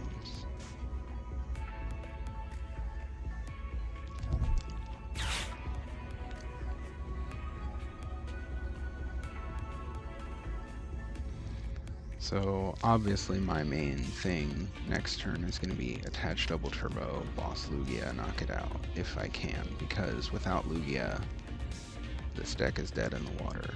They cannot accelerate energy. The early path was huge, obviously. It shuts down everything Lugia tries to do. Alolan Vulpix is definitely relegated to the background right now because oh wow. Because attackers have abilities. Well, Lugia doesn't have an ability right now because of Path, and these two attackers don't have abilities, so Alolan Vulpix is not actually going to help me at the moment. But if my opponent bumps Path and tries to attack with Lugia V-Star, then Alolan Vulpix will be useful.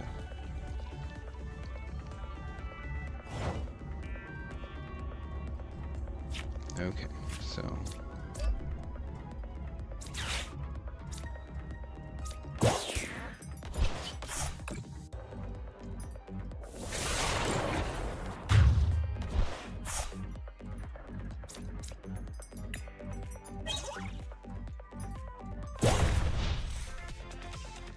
And Flying Pikachu actually can't even be damaged by that Stonejourner because... Okay, there you go. Knockout on the Arceus. Good job.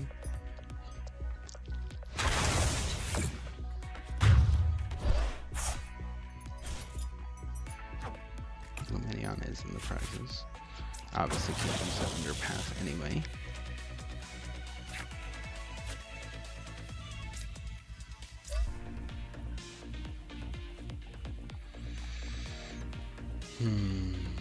Extend the deck.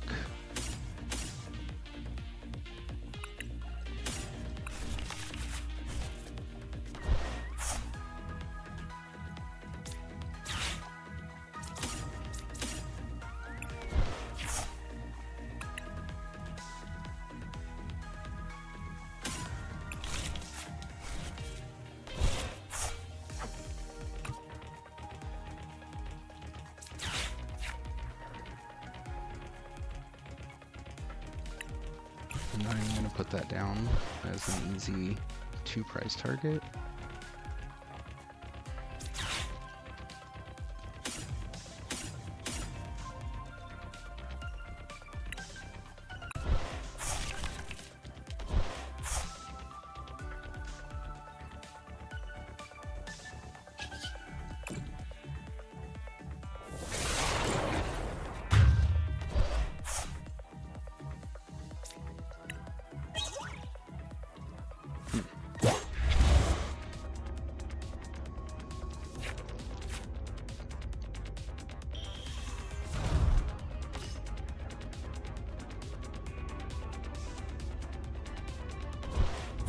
There you go.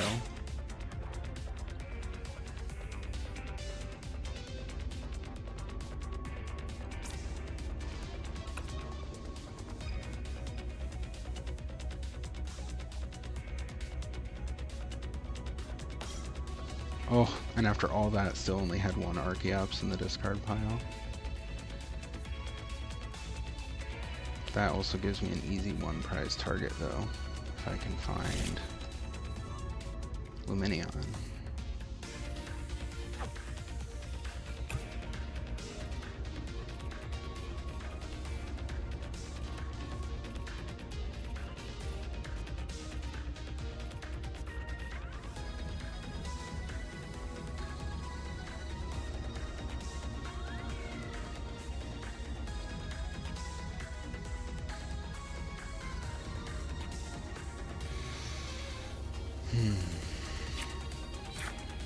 Okay. Planning to attack with Lugia.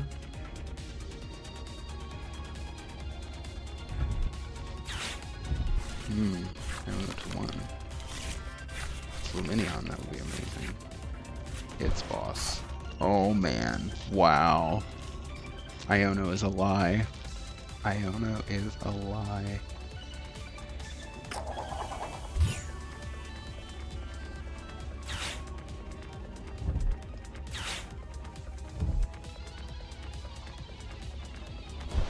Okay.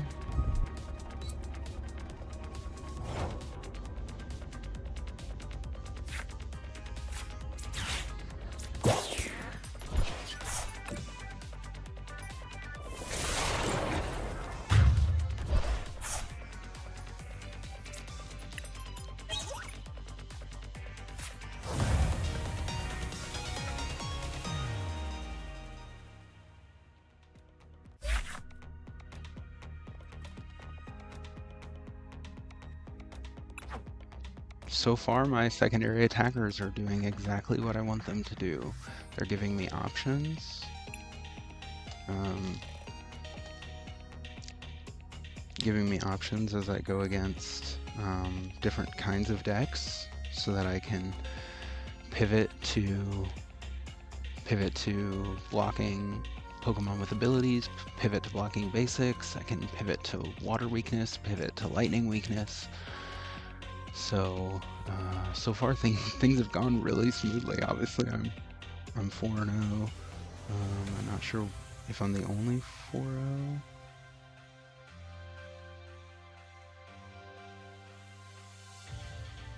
Oh, interesting. It has our decks here. Wait a minute. Can we see each other's deck lists? No, not there. But you can see it here. Oh, Turk and I are going to play next. Great. Well. Ah, he's playing Lost Tina. I do not have a good answer to that, so he will probably beat me once again.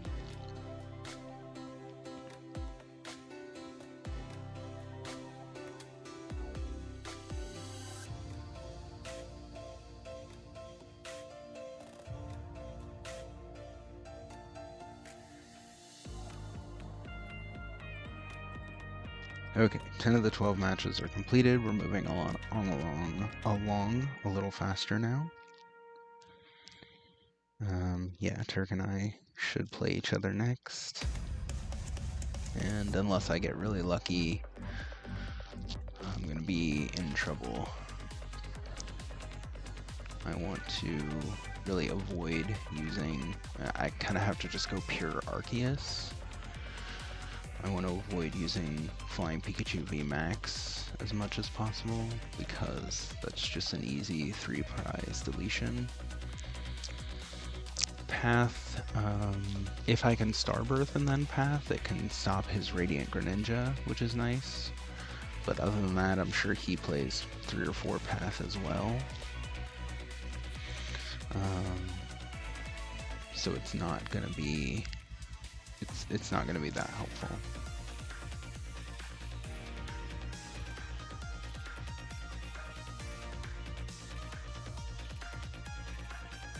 So this is almost certainly where my winning streak ends. At the hands of Turk, once again.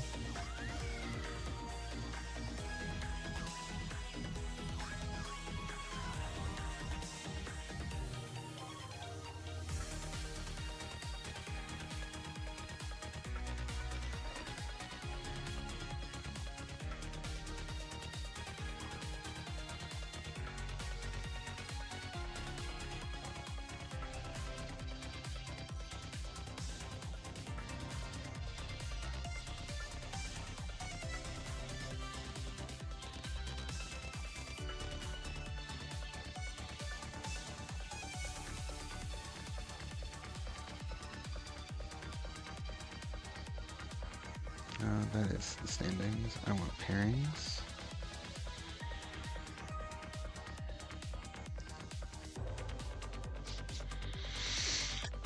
Whew.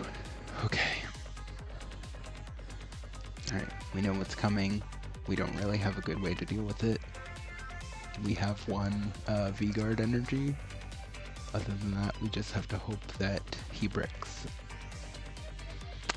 Or that our Iono can do enough damage. Or the other thing that you have to try to do is you go pure Arceus. You try to get at least one Arceus with all basic energy on it. And ideally you get an Arceus V-Star with all basic energy on it and a choice belt. And you manage to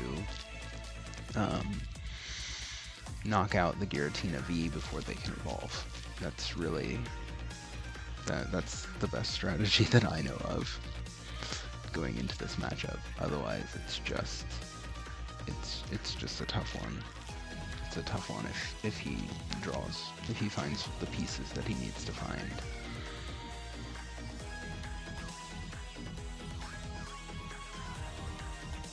Yeah, Flying Pikachu V is not really gonna help me here. It blocks Cramorant, but that's about it. It's mostly a 3-prize liability. Alolan Vulpix is not gonna help me at all. Giratina V and V-Star do not have abilities.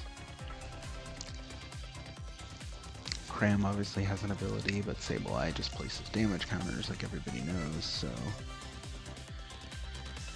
it is, it's gonna be a tough one. I really need luck.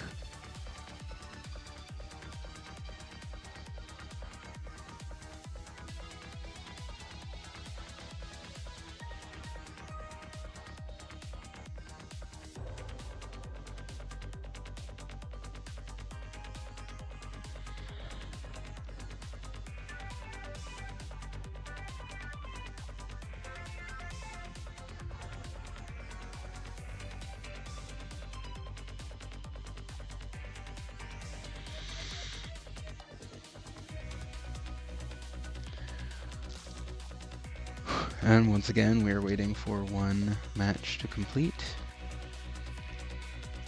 It's just hard in these times to, you don't really want to start a match and then have to quit immediately.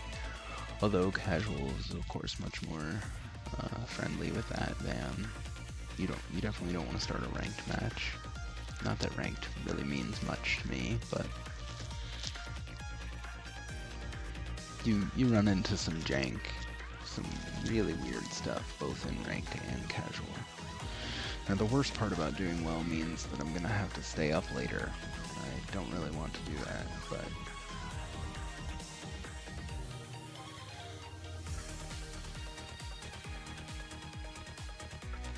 oh, there we go. 12 out of 12 matches completed.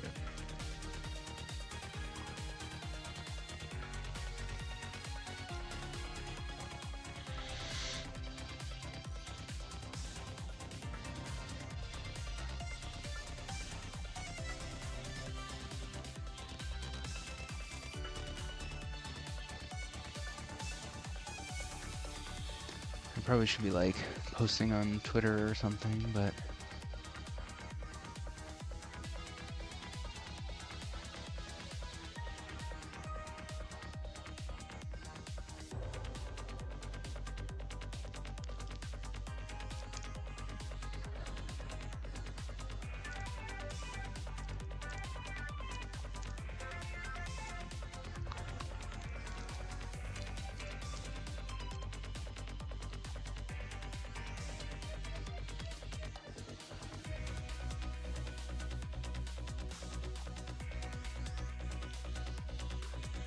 okay, here we go.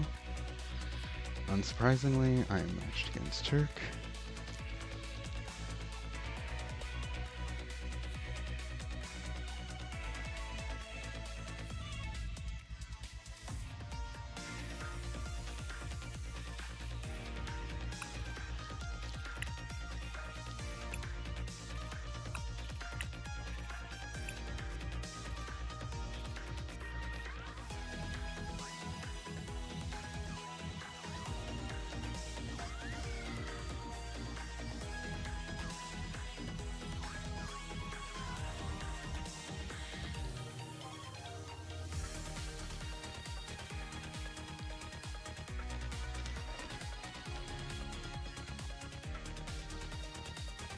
Alright, here we go.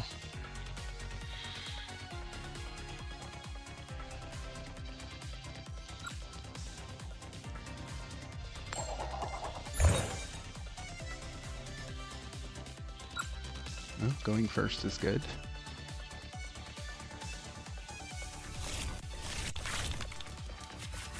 Starting flying Pikachu V is bad.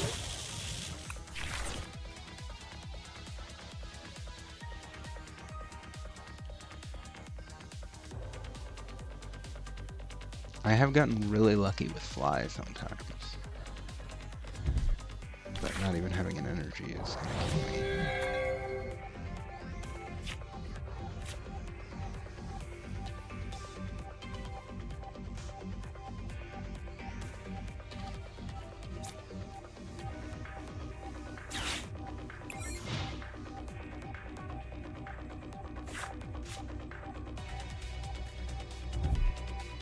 Oh, he already has VIP pass.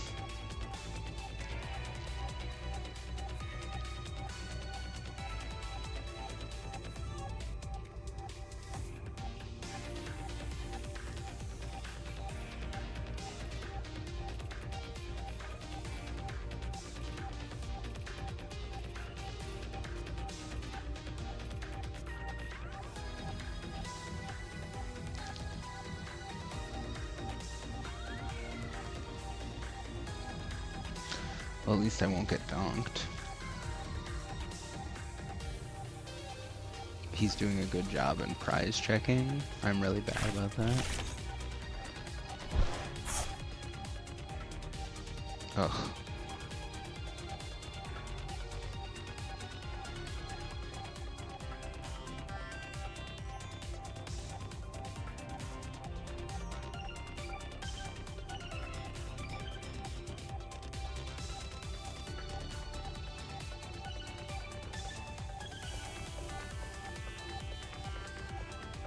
History is doomed to repeat itself over and over and over again. I needed everything to go perfect in the first place, and it definitely has not. As we can all see.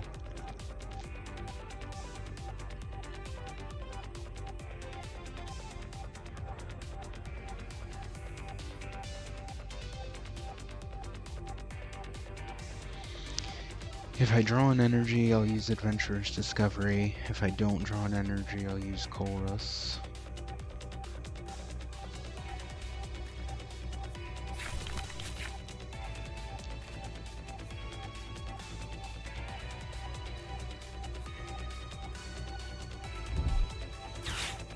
Ugh. Already got the Chorus. So now he can retreat to Cram and hit me for 110 on turn 1. Which is of course what he wants to do.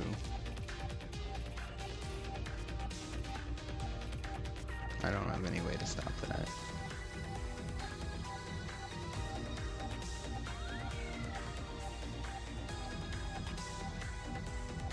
It's annoying because if I'd gotten if I had energy in hand, potentially I could have gotten to and been attacking with Flying Pikachu VMAX on turn 2, but it's not gonna happen.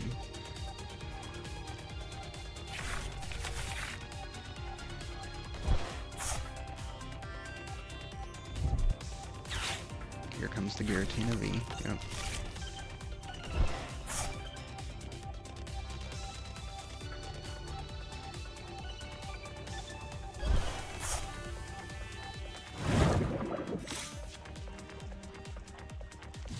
Two prizes for him. That is totally useless. Oh my gosh, no.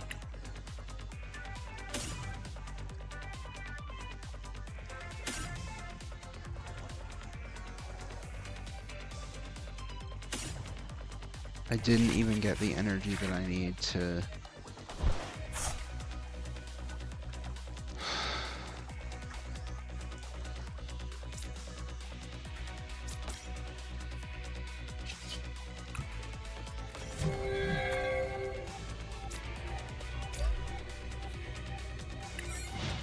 Ugh, wow, this is about as bad as you can possibly imagine.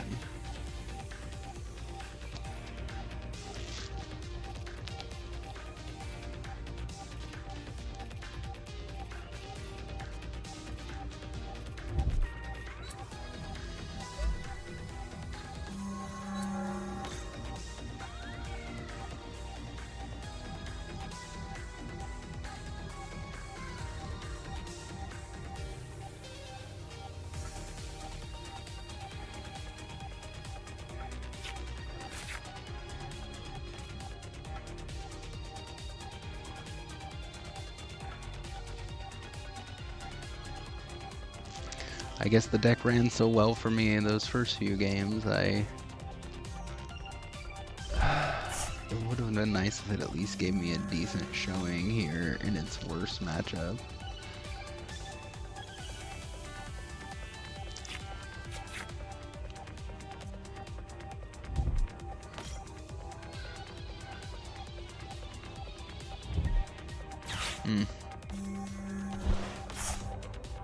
Yep, he's just trying to get to 10 so that he's got all his options available.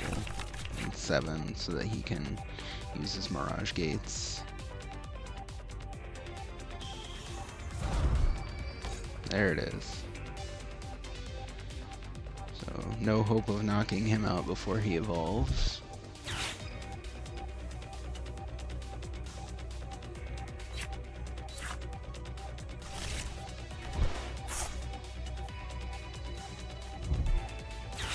Oh, wow.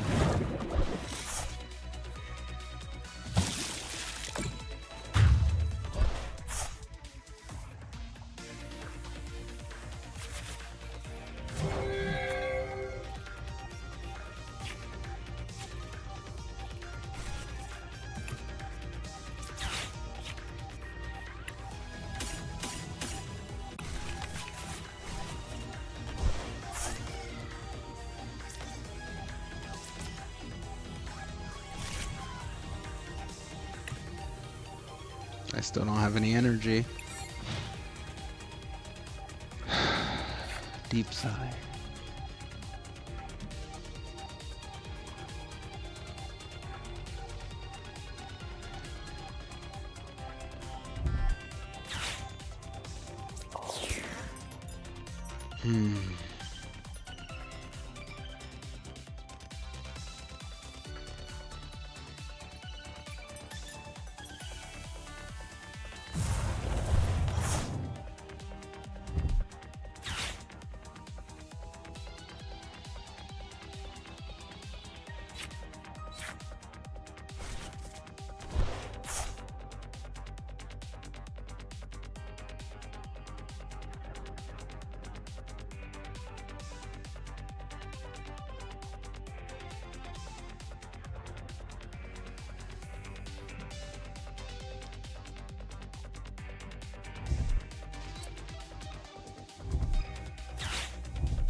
Did I even play Luminion?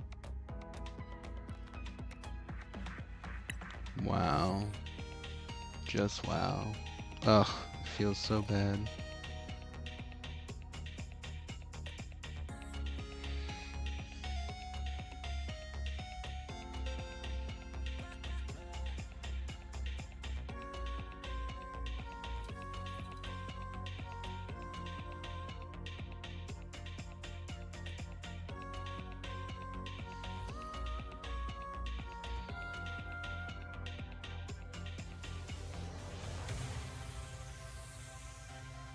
I mean, I knew I was going to lose that matchup, but like, it was like the game was like, you are going to lose, and you're going to lose badly. Let's show you how badly you can lose.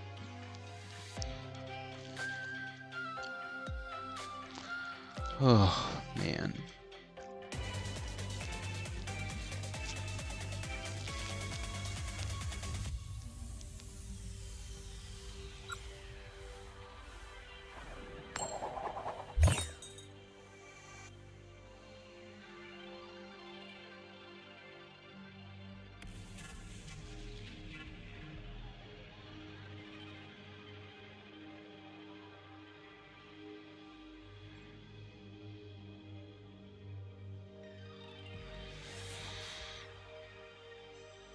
I would think that we'll be in top cut, but we'll see.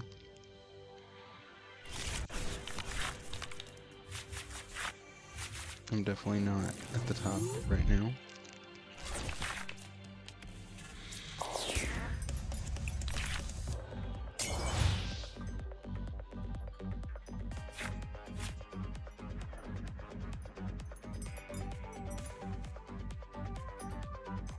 I really need a double turbo. Oh, interesting. I didn't get it, but... Okay.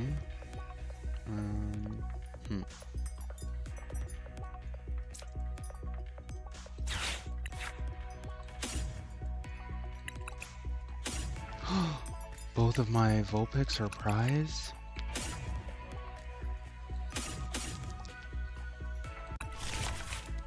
That sucks.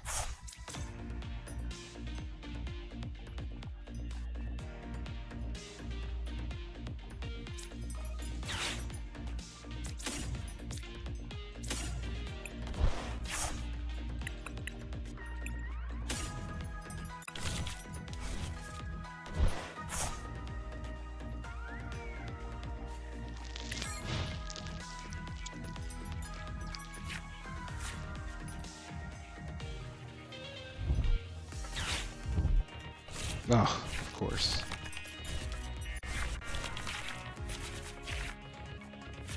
I mean, that was a misplay on my part. I should have Ultra Balled for Luminion first. That should have been the first thing I did. I can't believe both of my Alolan Vulpix V are prized, and they would actually be useful in this matchup, I think. Yeah, because Meowscarada has... You've got to be kidding me.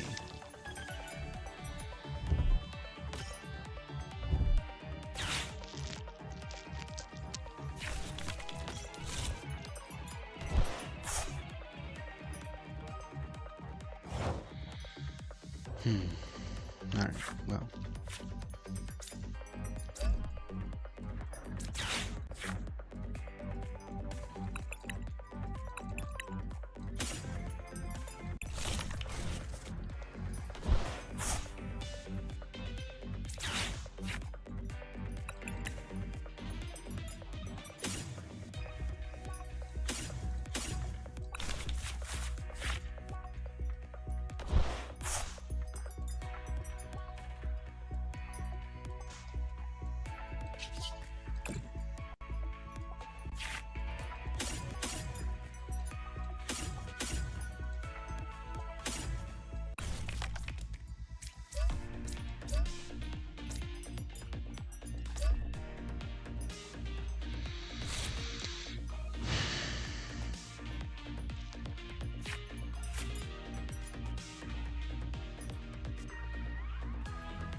There we go.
One in 3 chance of pulling a Alolan Vulpix.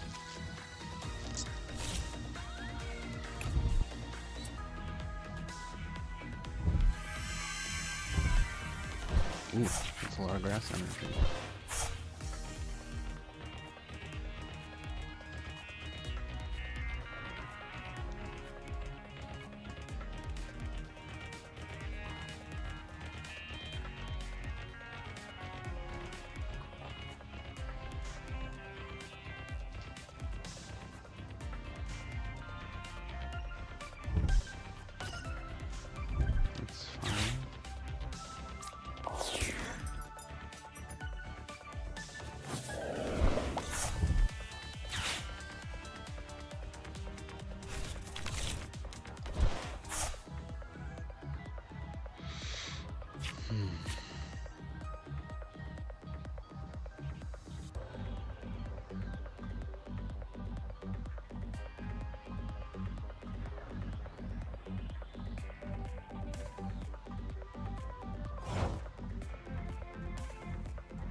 No Meowscarada in the tournament, though. Oop, 10 out of 11 matches have completed.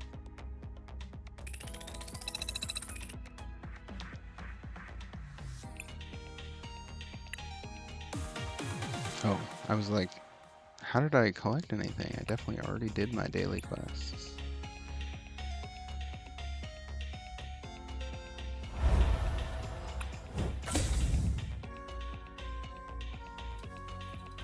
Reverum EX. This Pokemon may have up to 4 Pokemon tools attached to it. If it loses its ability, discard tools until there's 1 left. During your opponent's next turn, this Pokemon takes 30 less damage from attacks.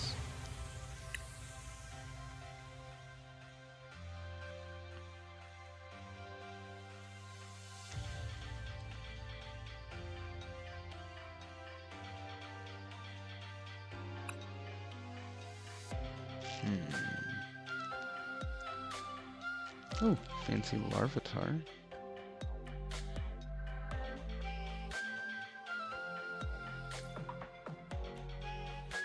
Eating enough dirt to make a mountain.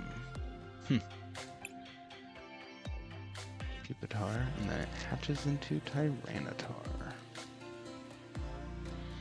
This Toxtricity is very good in the pre-release if you're playing with building battles.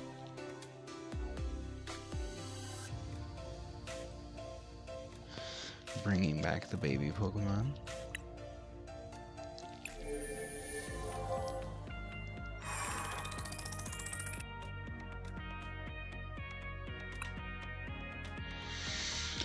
I don't want to start another game with only 1 match left in the round, but hey, we've made it through almost 5 rounds in just over 2 hours, so we're running about, what, 25 minutes a round or so? Plus we didn't start exactly on time.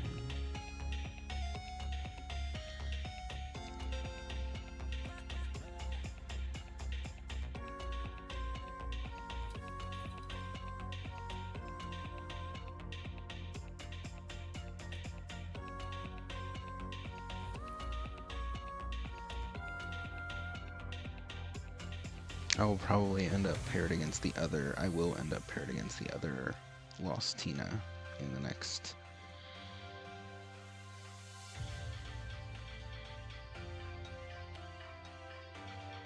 round, almost certainly.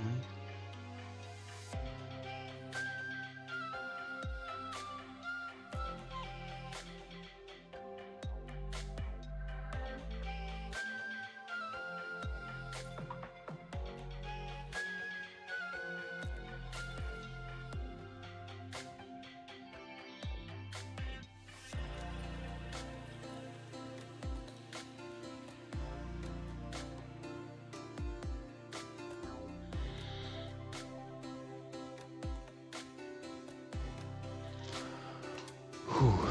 Okay. It's okay.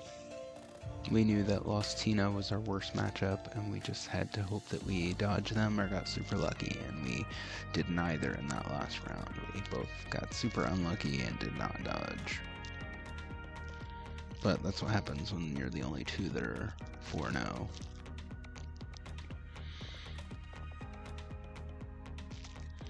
Yeah, at this point, I'm gonna make top 8, which is cool. Pretty sure I'm gonna make top 8. But man,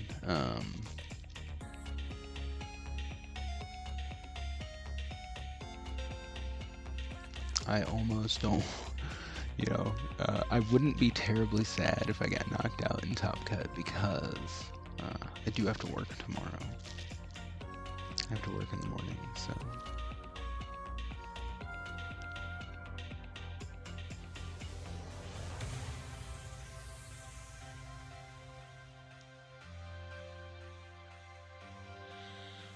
Why is there always that one game that takes up the entire time?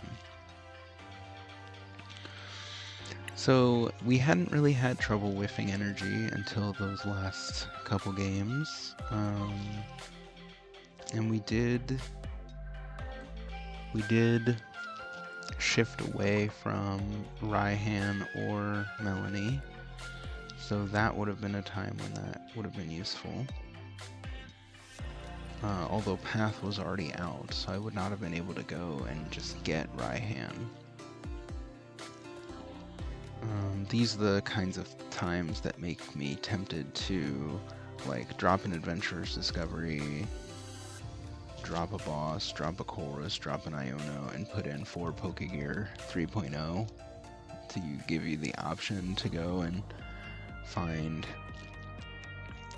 a supporter, the specific supporter that you need in that situation. But I know that that's not what a lot of top players do, so it's hard to justify that. And again, like, the deck had run well up to that point. I mean, if we hadn't pathed him, he was going to path us, almost certainly. So, I'm not sure how much of a difference it made. He had water energy, so I'm sure he has a Radiant Greninja. He may not even use it against us because, of course, its main thing is being able to snipe the bench, and we don't have low HP Pokemon to snipe on the bench. That doesn't mean he couldn't use it late after hitting us with something, but it definitely isn't going to get its full use against our deck. But yeah, the Alolan Vulpix doesn't. Alolan Vulpix and Flying Pikachu do not help me at all against straight lost Tina. And maybe Pikachu could have done something if I hadn't whiffed energy turn 1 and turn 2. Just repeatedly whiffed energy there.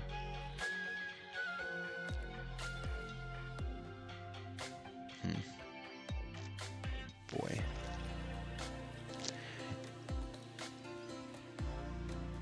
I almost shouldn't have put the Spiritomb. Well, I mean, he actually told me in the chat that he only plays 2 Escape Rope, and he managed to find one to just go ahead and knock out the Flying Pikachu V. Which of course wouldn't have been protected against Giratina V-Star anyway, but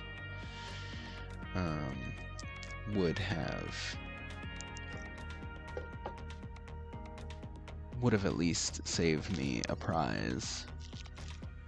Although with Spiritomb in play, I would not have been able to play Lumineon. You know, these are the gambles, the things you have to think about. But yes, again, I mean, as I said, going into that game, you really just have to play straight Arceus and hope that you get lucky. I'm sure that some people might throw in Charon's Care. You obviously want to get your V-Guard energy available to you. I only play 1, but it forces your opponent to go ahead and use Star Requiem or to hit you for less than a knockout with whatever Giratina V-Star's attack is called. I'm blanking on it right now, but it hits for 280 normally. I lost zoning 2 energy. And as you saw there at the end of the game, he's able to get a ton of energy into play really quickly once he gets 7 cards in the Lost Zone, and that is not hard to do at all.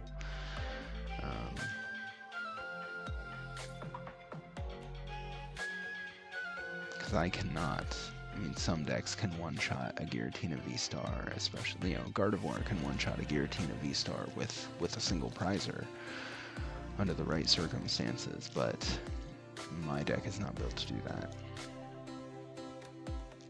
Okay, 11 out of 11 matches completed.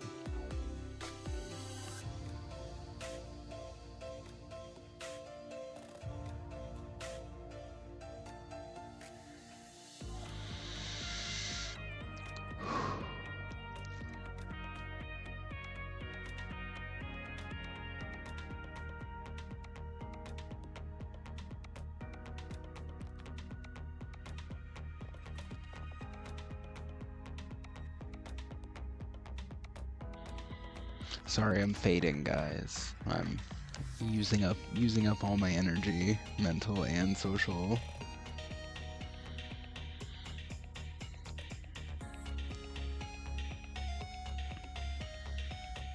I'm pretty sure Top Cut is best of 3.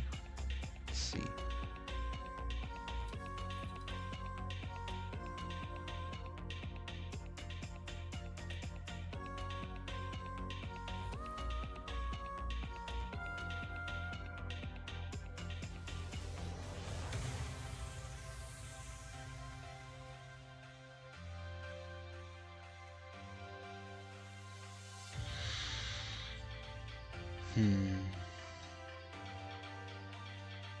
So I'm currently in second place.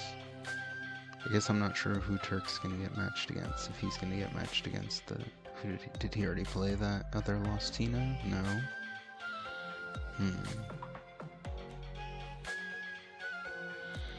So I guess either one of us could match against the Lost Tina, and then the other one will match against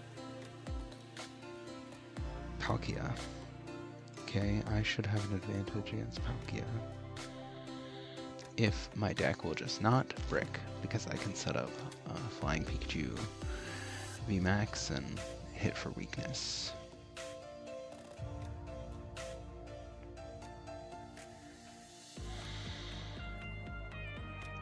Oh, gee, it's probably gonna be 9 o'clock before this ends. It just happened to fall on the weekend that I'm working,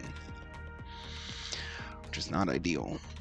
Not ideal at all, but it's okay.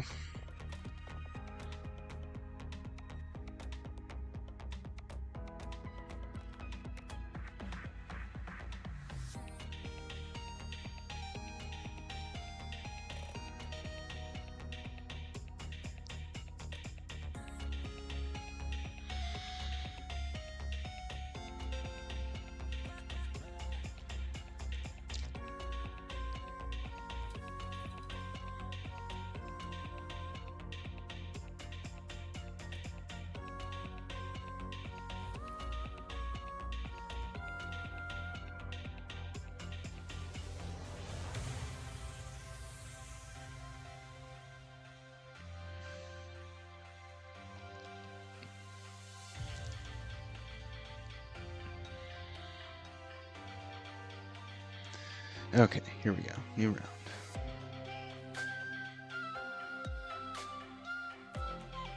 Oh, this must be Top Cut.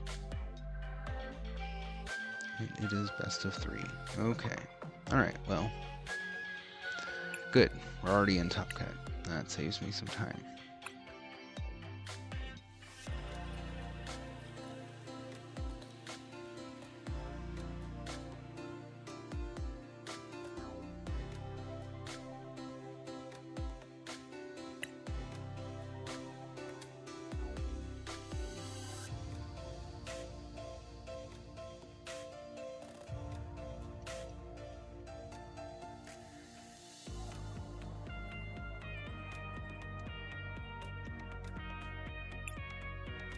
Okay.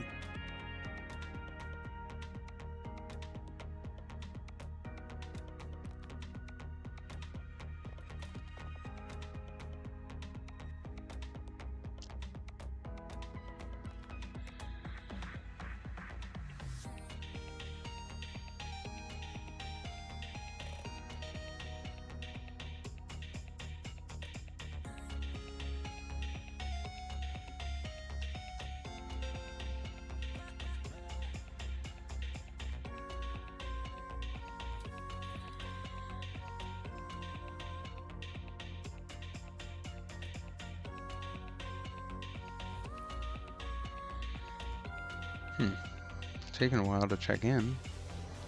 It's not how I want to win a game in a match in Top Cut, but it would probably just be a game loss, unless he's really dropping all the way out.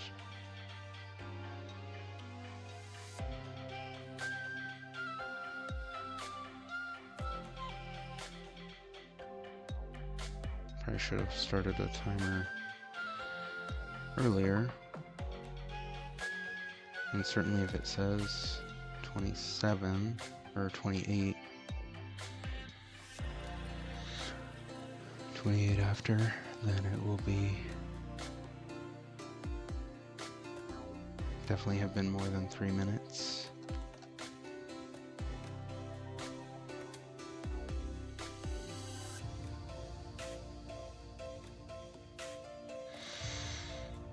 Oh, I guess I can peek at this person's deck.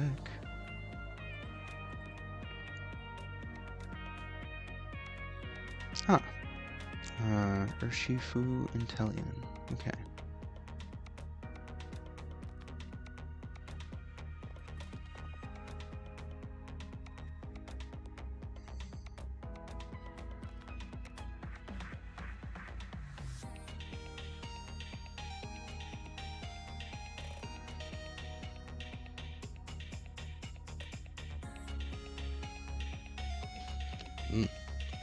Ooh, almost dropped my phone.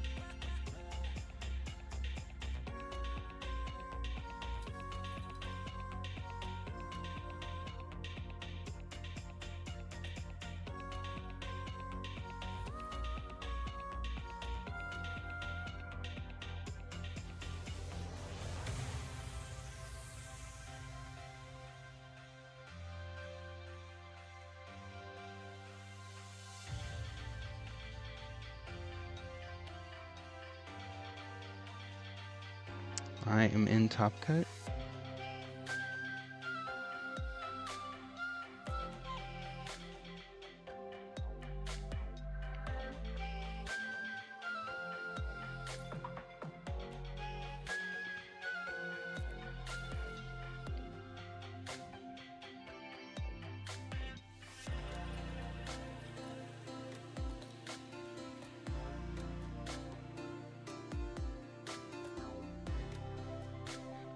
My opponent has not checked in yet.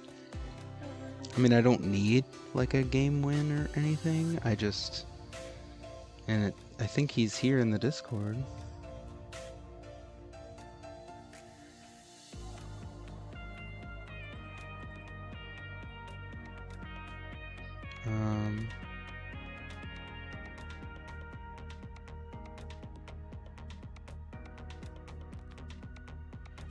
It says in the rules that you're supposed to check in within 3 minutes, although the tournament thing has an automatic. Like, if I'd realized that, I might have been more. I ended up winning that round 1 anyway, but I might have been more picky because that person checked in with like 30 seconds left.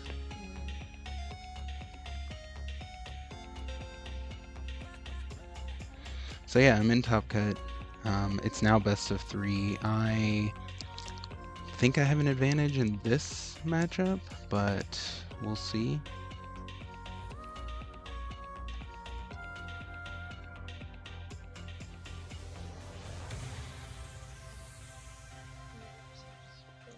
I love you very much. On camera. I love you a lot. Yeah, no, the deck ran like perfectly for the first 4 rounds, and then guess who I lost to?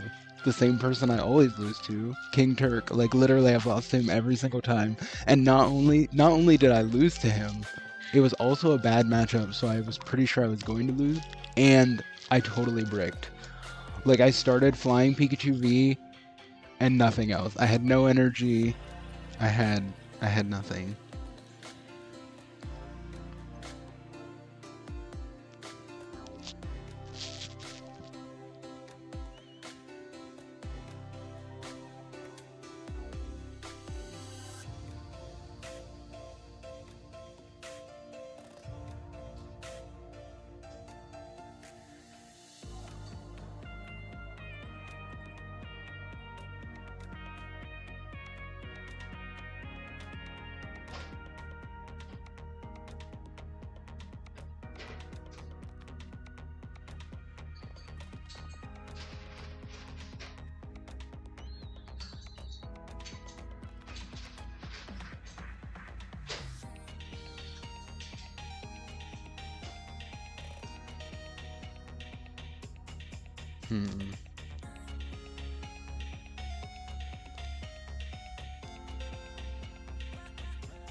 Yeah, I mean, if this is... So obviously my Urshifu are weak against fighting, and that's not ideal, but if I can get Flying Pikachu out and powered, it's resistant to fighting, and it will hit the Intellion VMAX for weakness, so...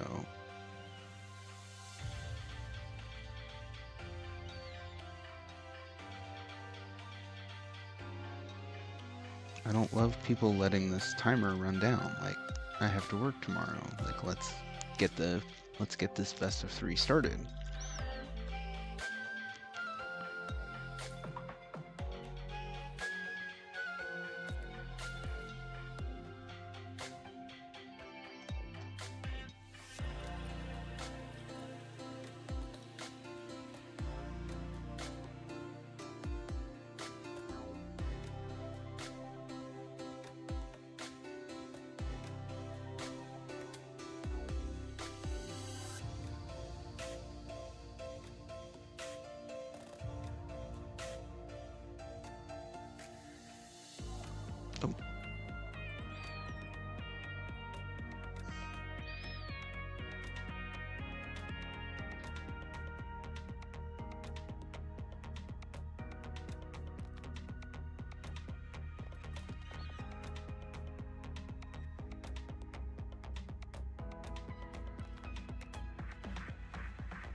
Yeah, I mean, I don't want to be a jerk. I just also don't want people intentionally wasting my time, certainly.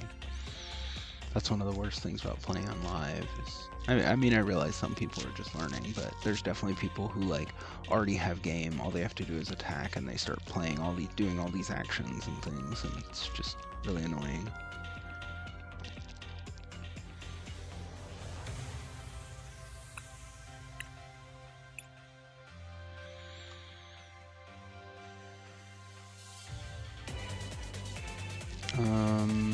Vulpix will help me against, could help me against the Intellion, but it won't help me against the Urshifu. What does GLHF mean? I'm gonna have to look this up later, because I do not know.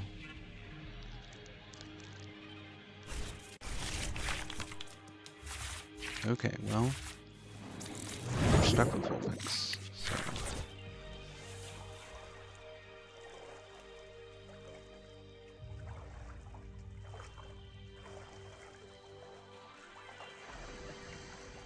But we've got an Ultra Ball, so that's good. Ultra Ball and Adventurer's Discovery.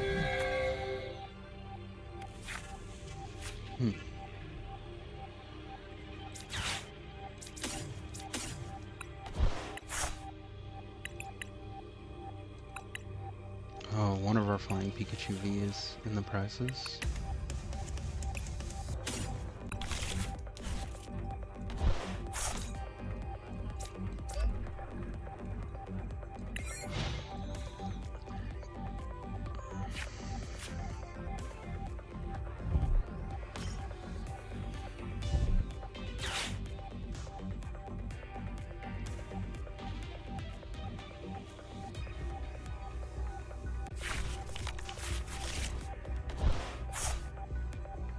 Path help me or hurt me more here? It certainly isn't going to block Remoraid. I really want to save it for...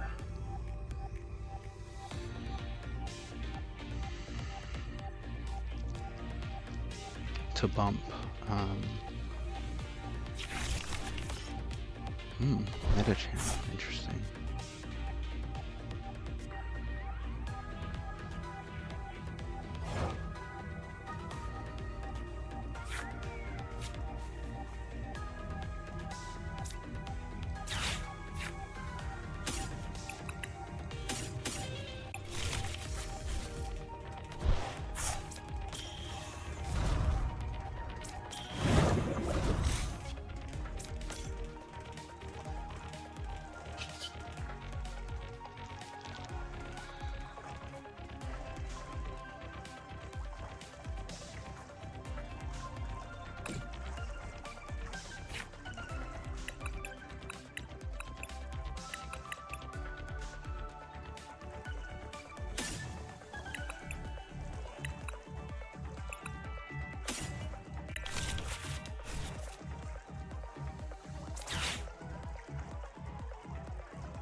imagine he's going to get artillery, which is very, very good in these decks.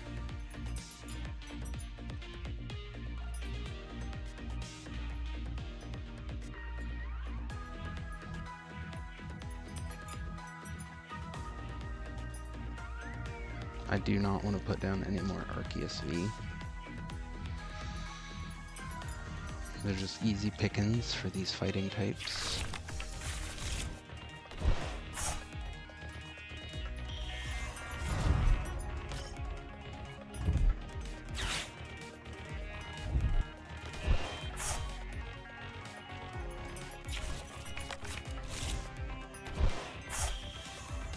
The one on the bench. Tower of Waters, yep.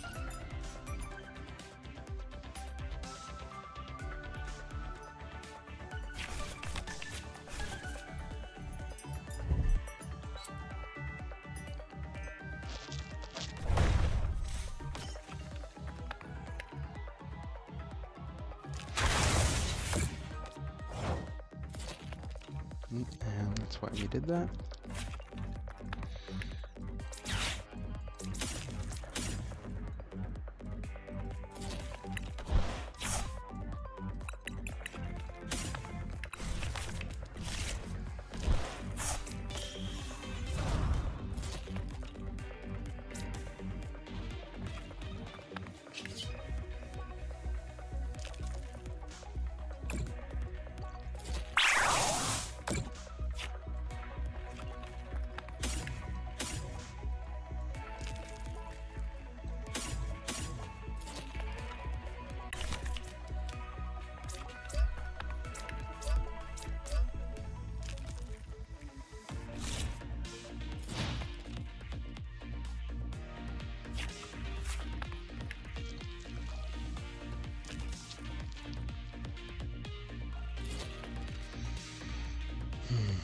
I really just need 2-3 prize knockouts.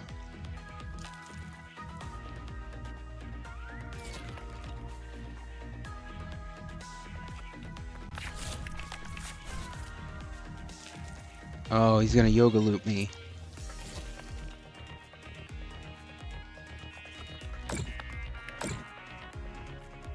Good one.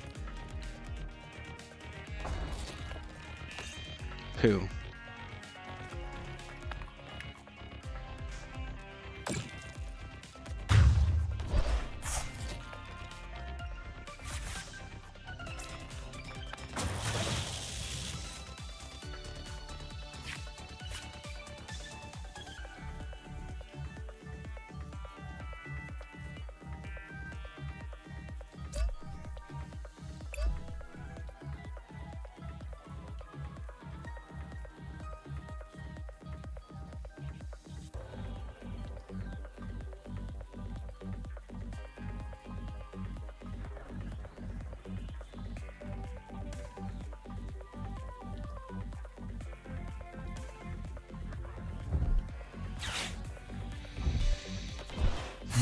I mean, the best thing that could happen would be a top deck boss.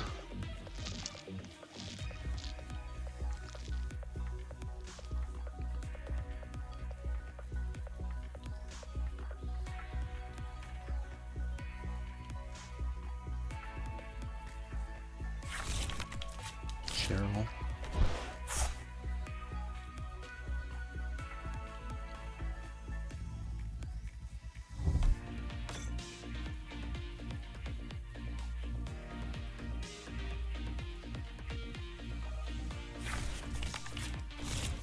Still would be a good thing to top deck boss.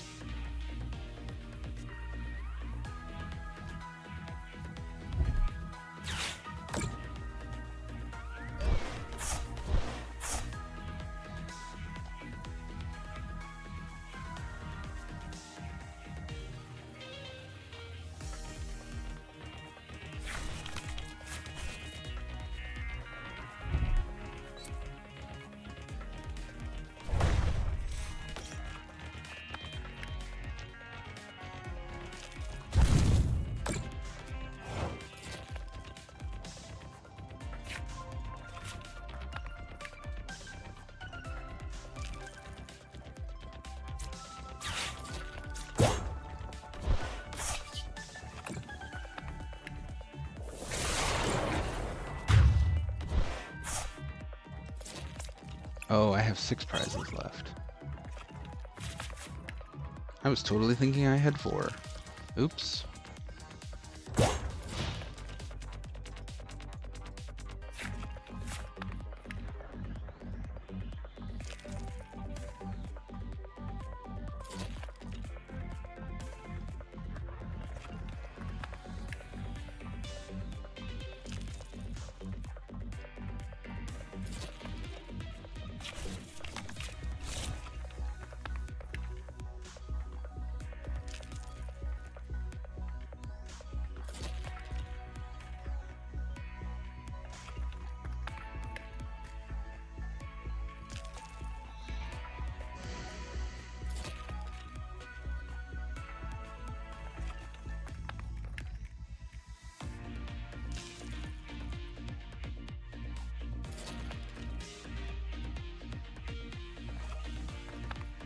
So Spiritomb could be useful here to block that play in the future.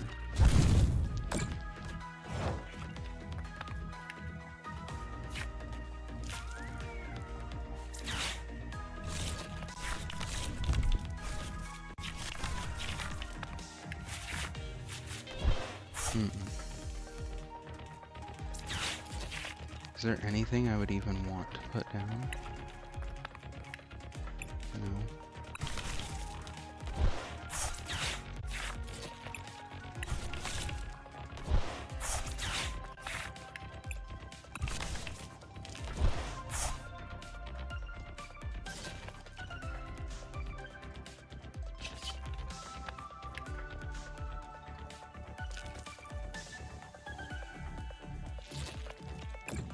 I can't heal.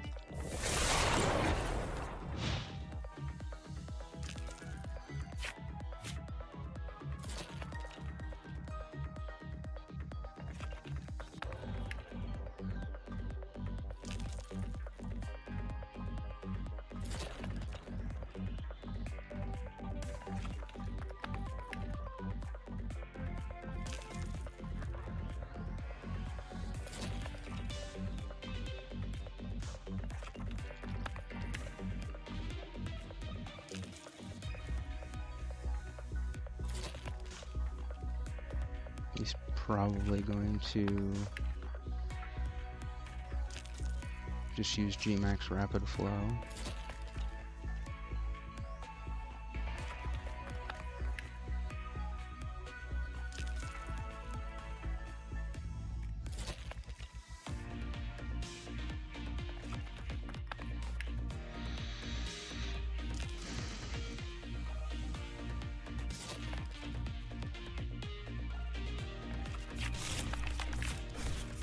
That's an interesting choice. I wonder if there's just not much left to thin. Yeah.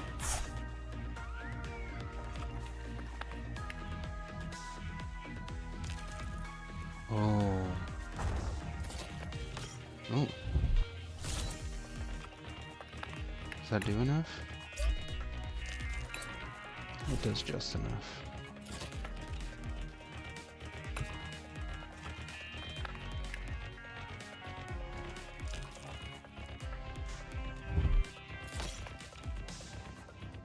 Now he can put down the Inteleon because he doesn't have to worry about weakness anymore.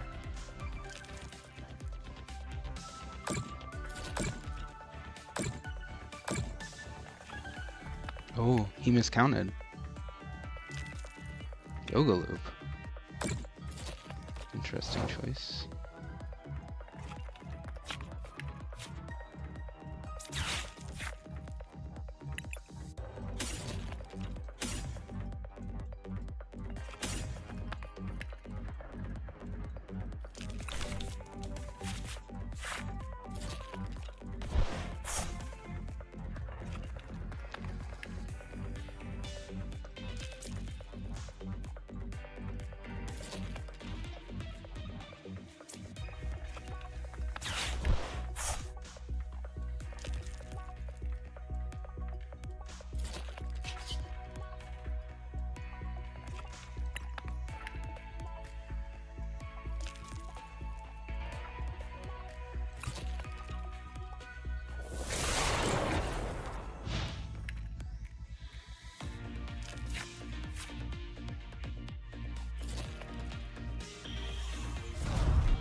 I need 4 prizes, and I only have access to 3.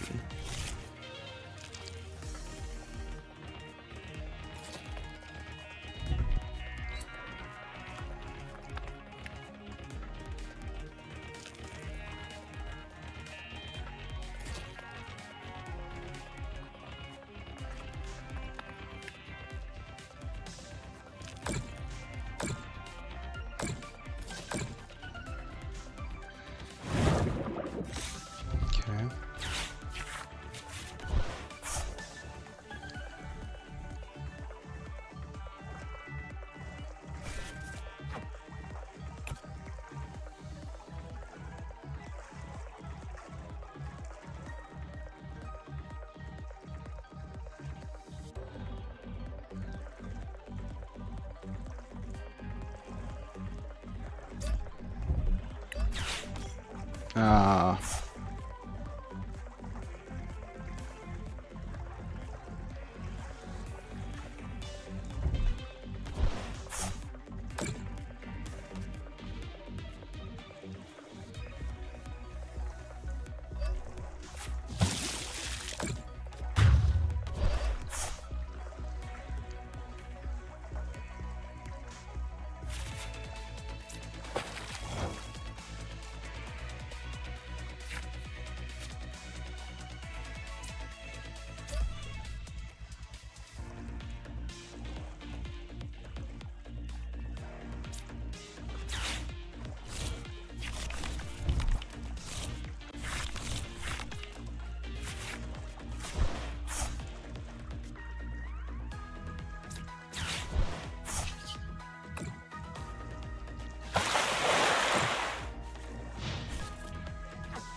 There's only 2 in there. He almost certainly has another one in the deck.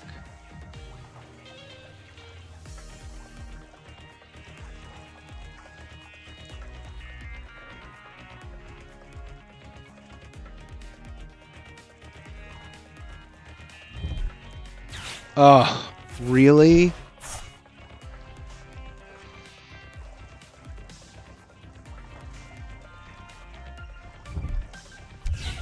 Ugh.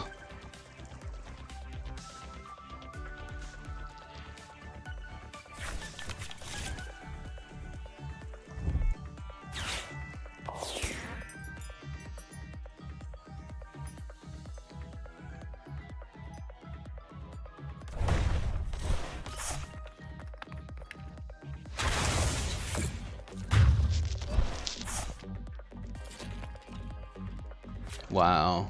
Everything just went perfectly there for him. Cheesy Pete's.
Okay, well, we both win. No!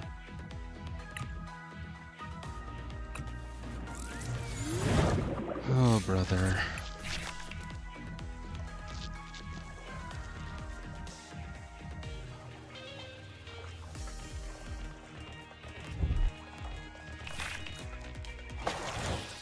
Why does my deck keep insisting on doing this to me?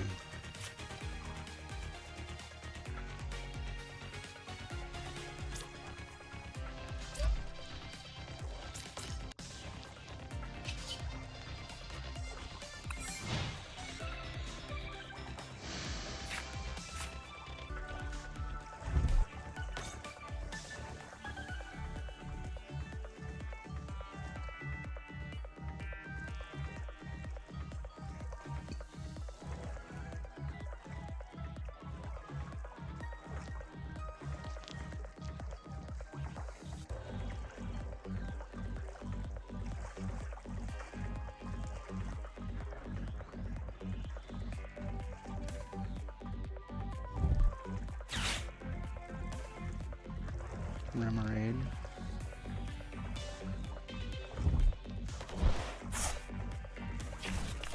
Oh.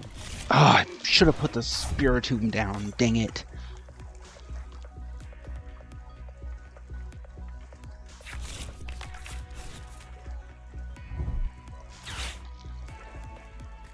Fudge.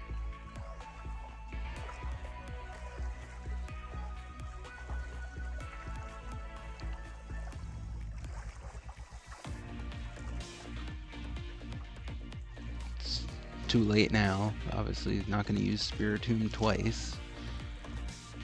Not under normal circumstances.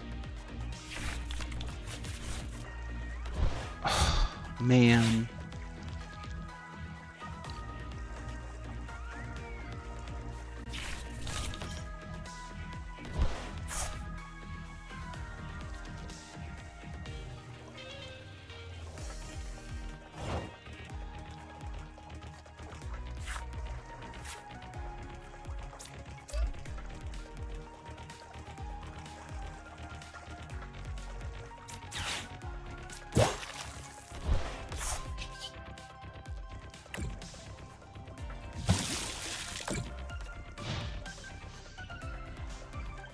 I've got nothing.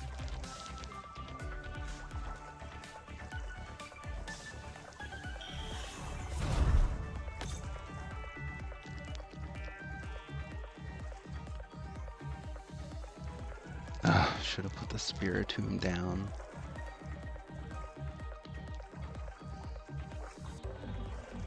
I was literally saving it for my own Luminion, and it bit me.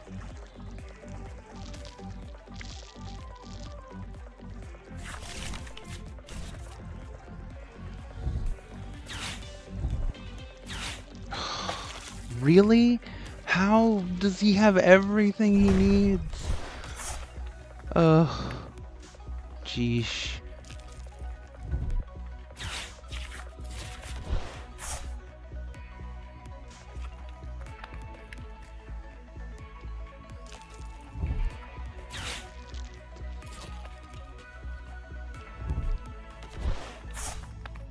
I'm over here totally bricked. I changed this deck to try to make it less bricky.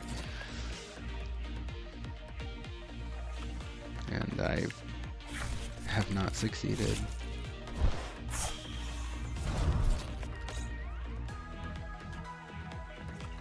He's got the Rapid Strike energy too? No. Okay.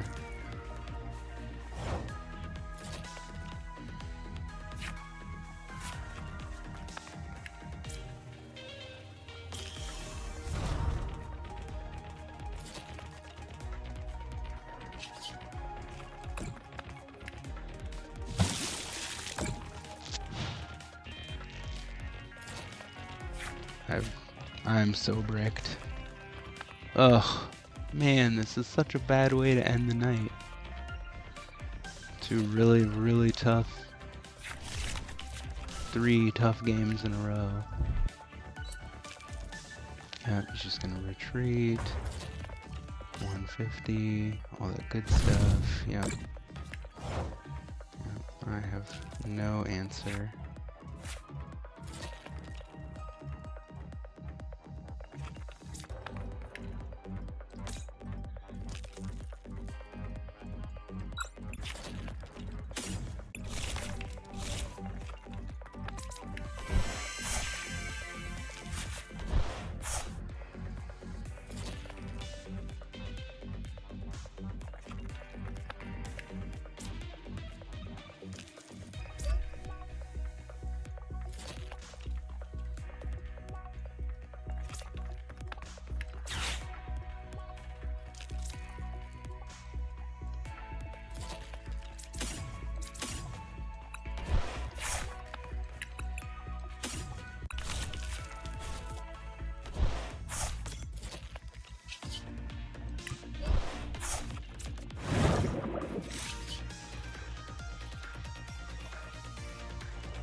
No, he's gonna yoga loop me again.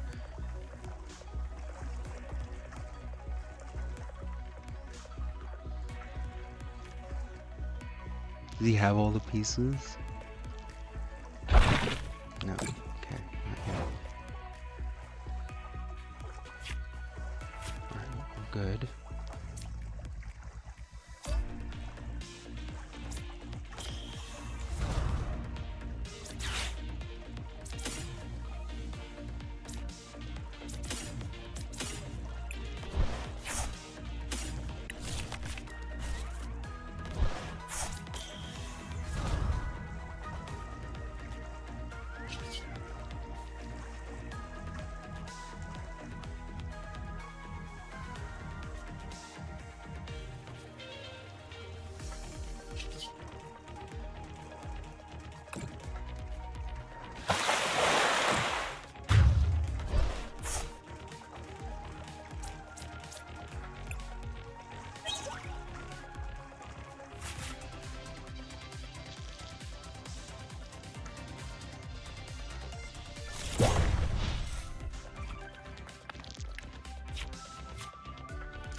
It's cool to have gone ahead. I'm not sure I can win, but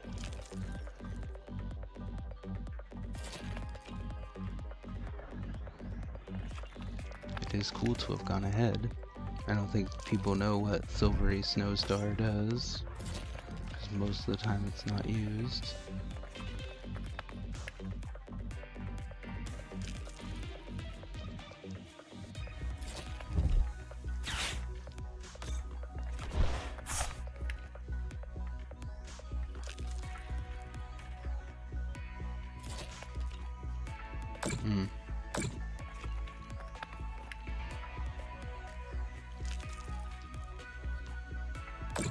Yeah, it's a good one.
My Luminion's already down.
Yeah, I needed to find path there.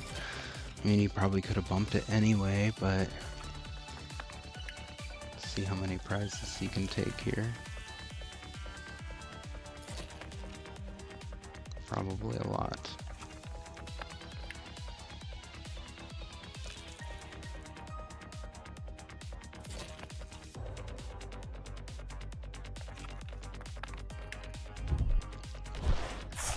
He can definitely yoga loop on the Spiritomb right now.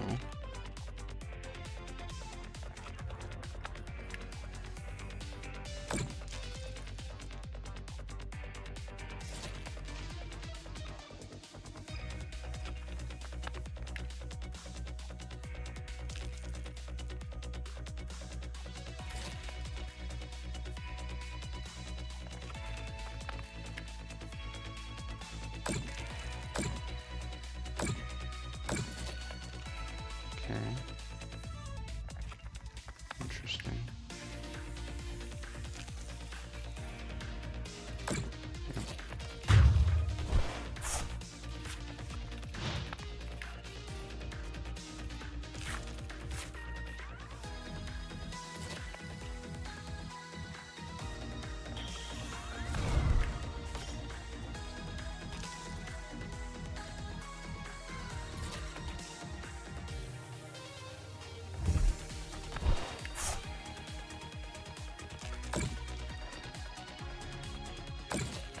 Okay.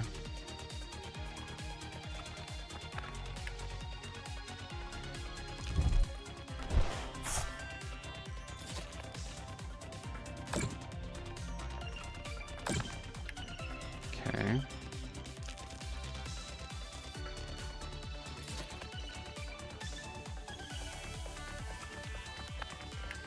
Knock out the Alolan Vulpix V-Star, yep.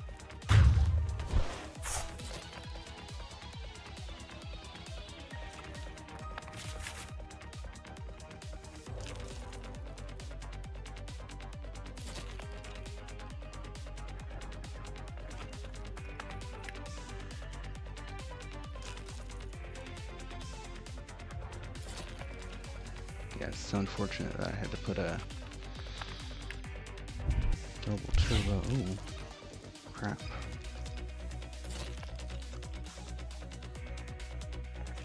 What's he going to get?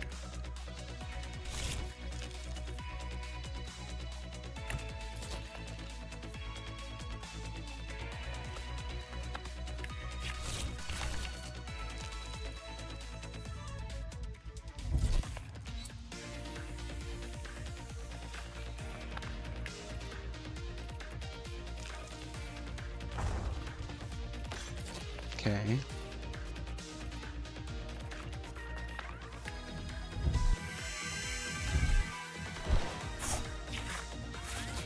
Ow. Yeah, I mean, I have to top deck boss right when I lose.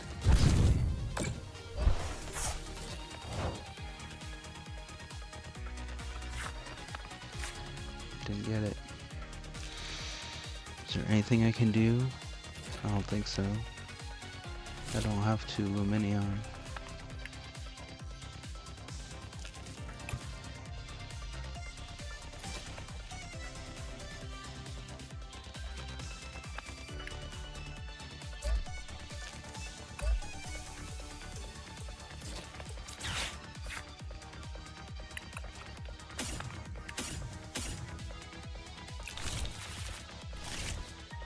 I don't even have the right energy for that, because it takes...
I guess he has 3 prizes to take. Doesn't seem like it should be too hard at this point.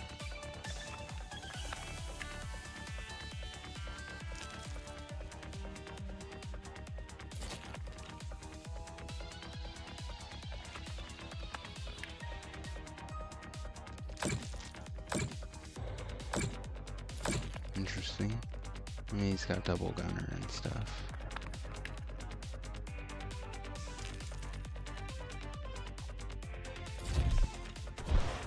Yeah, there you go.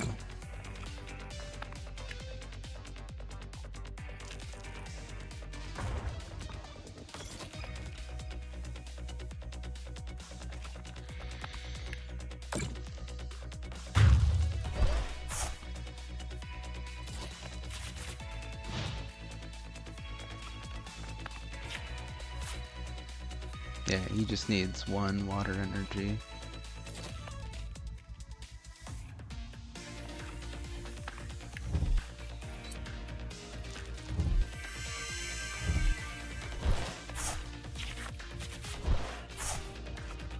There you go.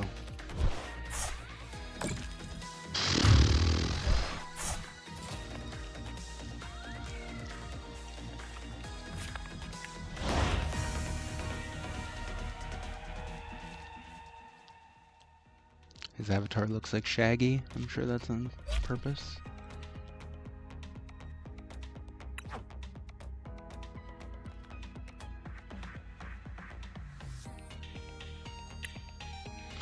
Alright, well, that was fun. We made Top Cut again, so there's that. But just, yeah, just couldn't pull it together. Didn't have, maybe I should have saved Silvery Snowstar for later in that game. It certainly would have been nice to take out a full health. I just needed boss or something. So tragic. So tragic. I came really close to winning, and I never even used Arceus that game. Yeah, that's just a tough one. That's a tough one, but it was a lot of fun. It is time for bed. I gotta work tomorrow anyway. So, I think that's it. I'm pretty sure it's single elimination at this point. Excuse me. So I'll finish, not in the top 3, that's for sure, but top 8.